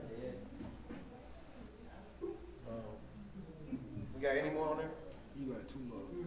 It say, Trying to wrap them up quick. it say in Jeremiah 17 and 9, is you talking about the literal heart or the mind? Talking about your mind. Not the muscle. It's talking about your mind. And then it say, Mikey. Oh gosh. Chill out. He said, did Noah's son really poison him? He's confused with No. the scripture from Genesis 10. No. He said he's confused. I think Was he that a said- Josh question? He never I think we're talking about when he tried to lay with his mama.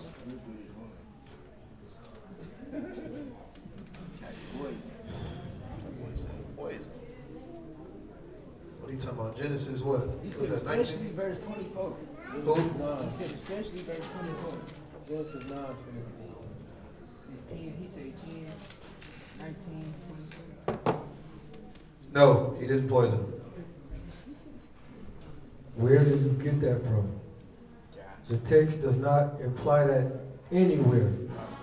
Do not be confused because of what somebody told you. Read the text, Mike, and call Quab.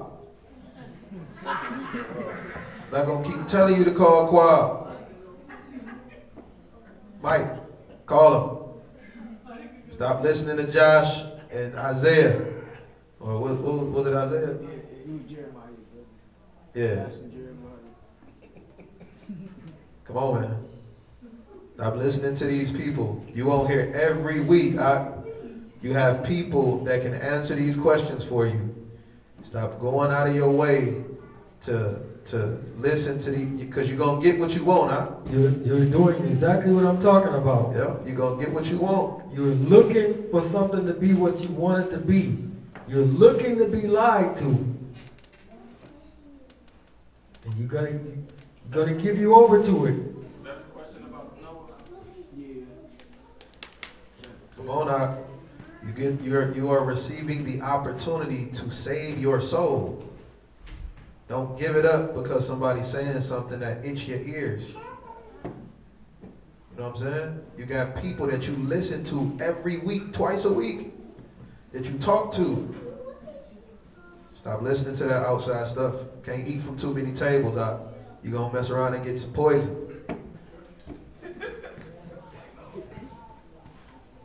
All right. That's it? Let's pray out. Brother Kareem.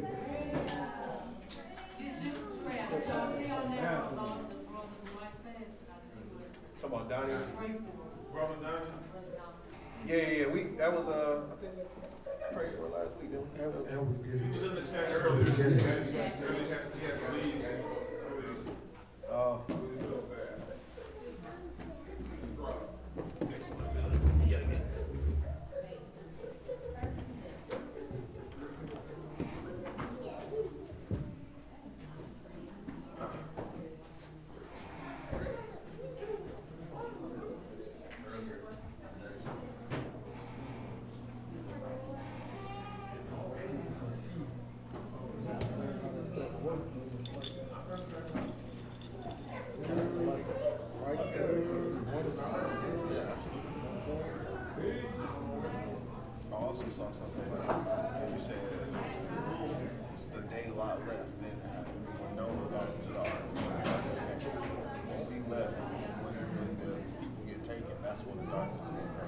That's the outer darkness, a kingdom without no light, a kingdom without no followers of the Mashiach, a people without no righteousness.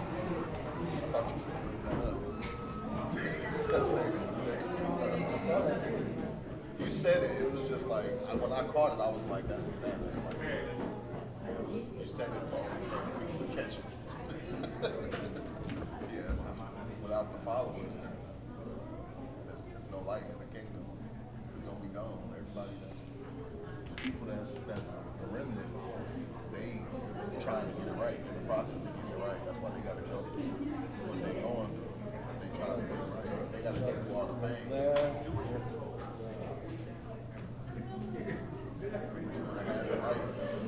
Walking in it before that certain time, they wouldn't have been able to go.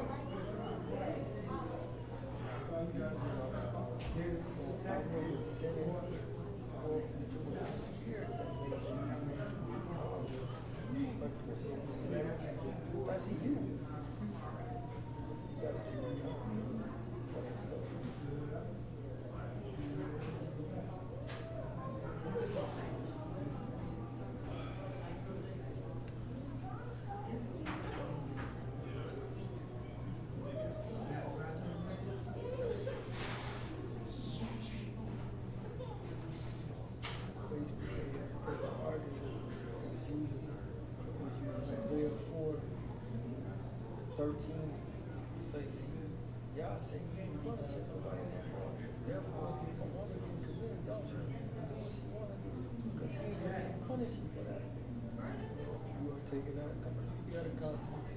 Because that's what you wanted to be.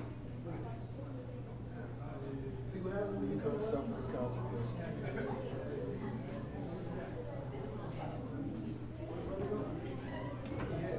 Yeah, walk outside.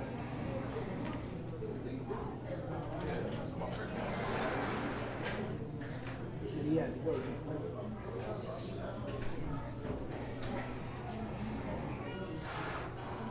Hey, y'all. Come on up so we can pray for the brother. While we pray out.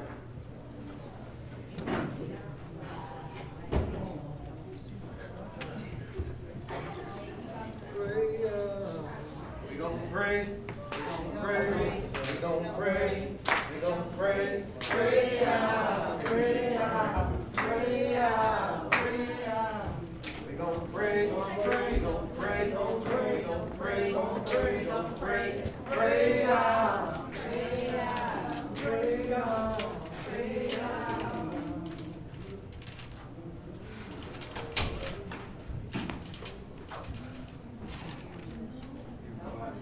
So it's just time to play now. Y'all come back. Brother Nathaniel. Yes, yes, yes. Yes, sir. I got eggs up on the stove. Turn it off. Up on the stove. Turn him off. Can we get back to it? Just a second.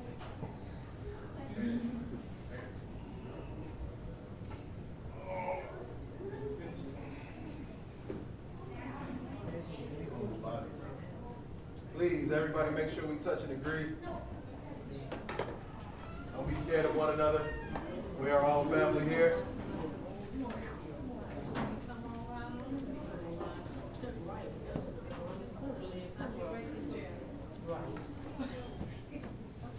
COVID is not a thing here. Don't be afraid. We have herbs for you, by the way. We have herbs. You get sick. We have a whole gang of herbs.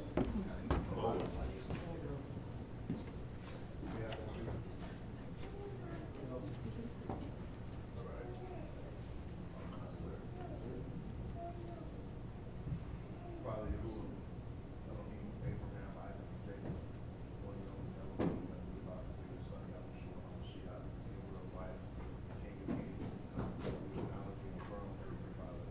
First of all, asking for your continual grace and mercy, Heavenly Father, knowing that we are undeserved, Heavenly Father, but through your Son, Yahushua, HaMashiach, who gave the sacrifice of the world, we may have access to you, Heavenly Father. We thank you, Heavenly Father, for that.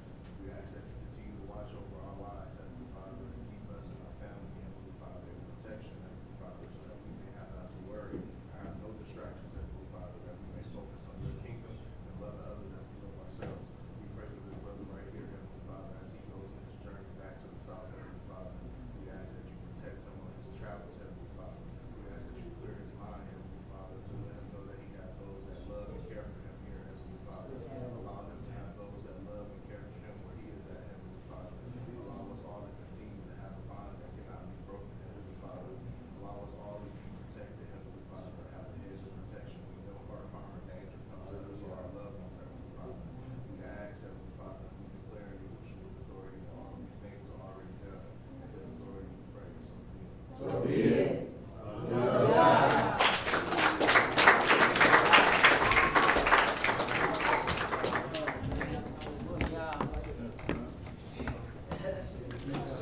Did you turn the stream off, Marco?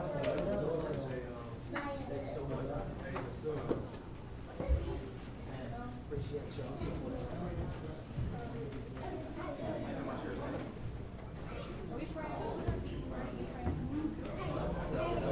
Okay, then everybody like this?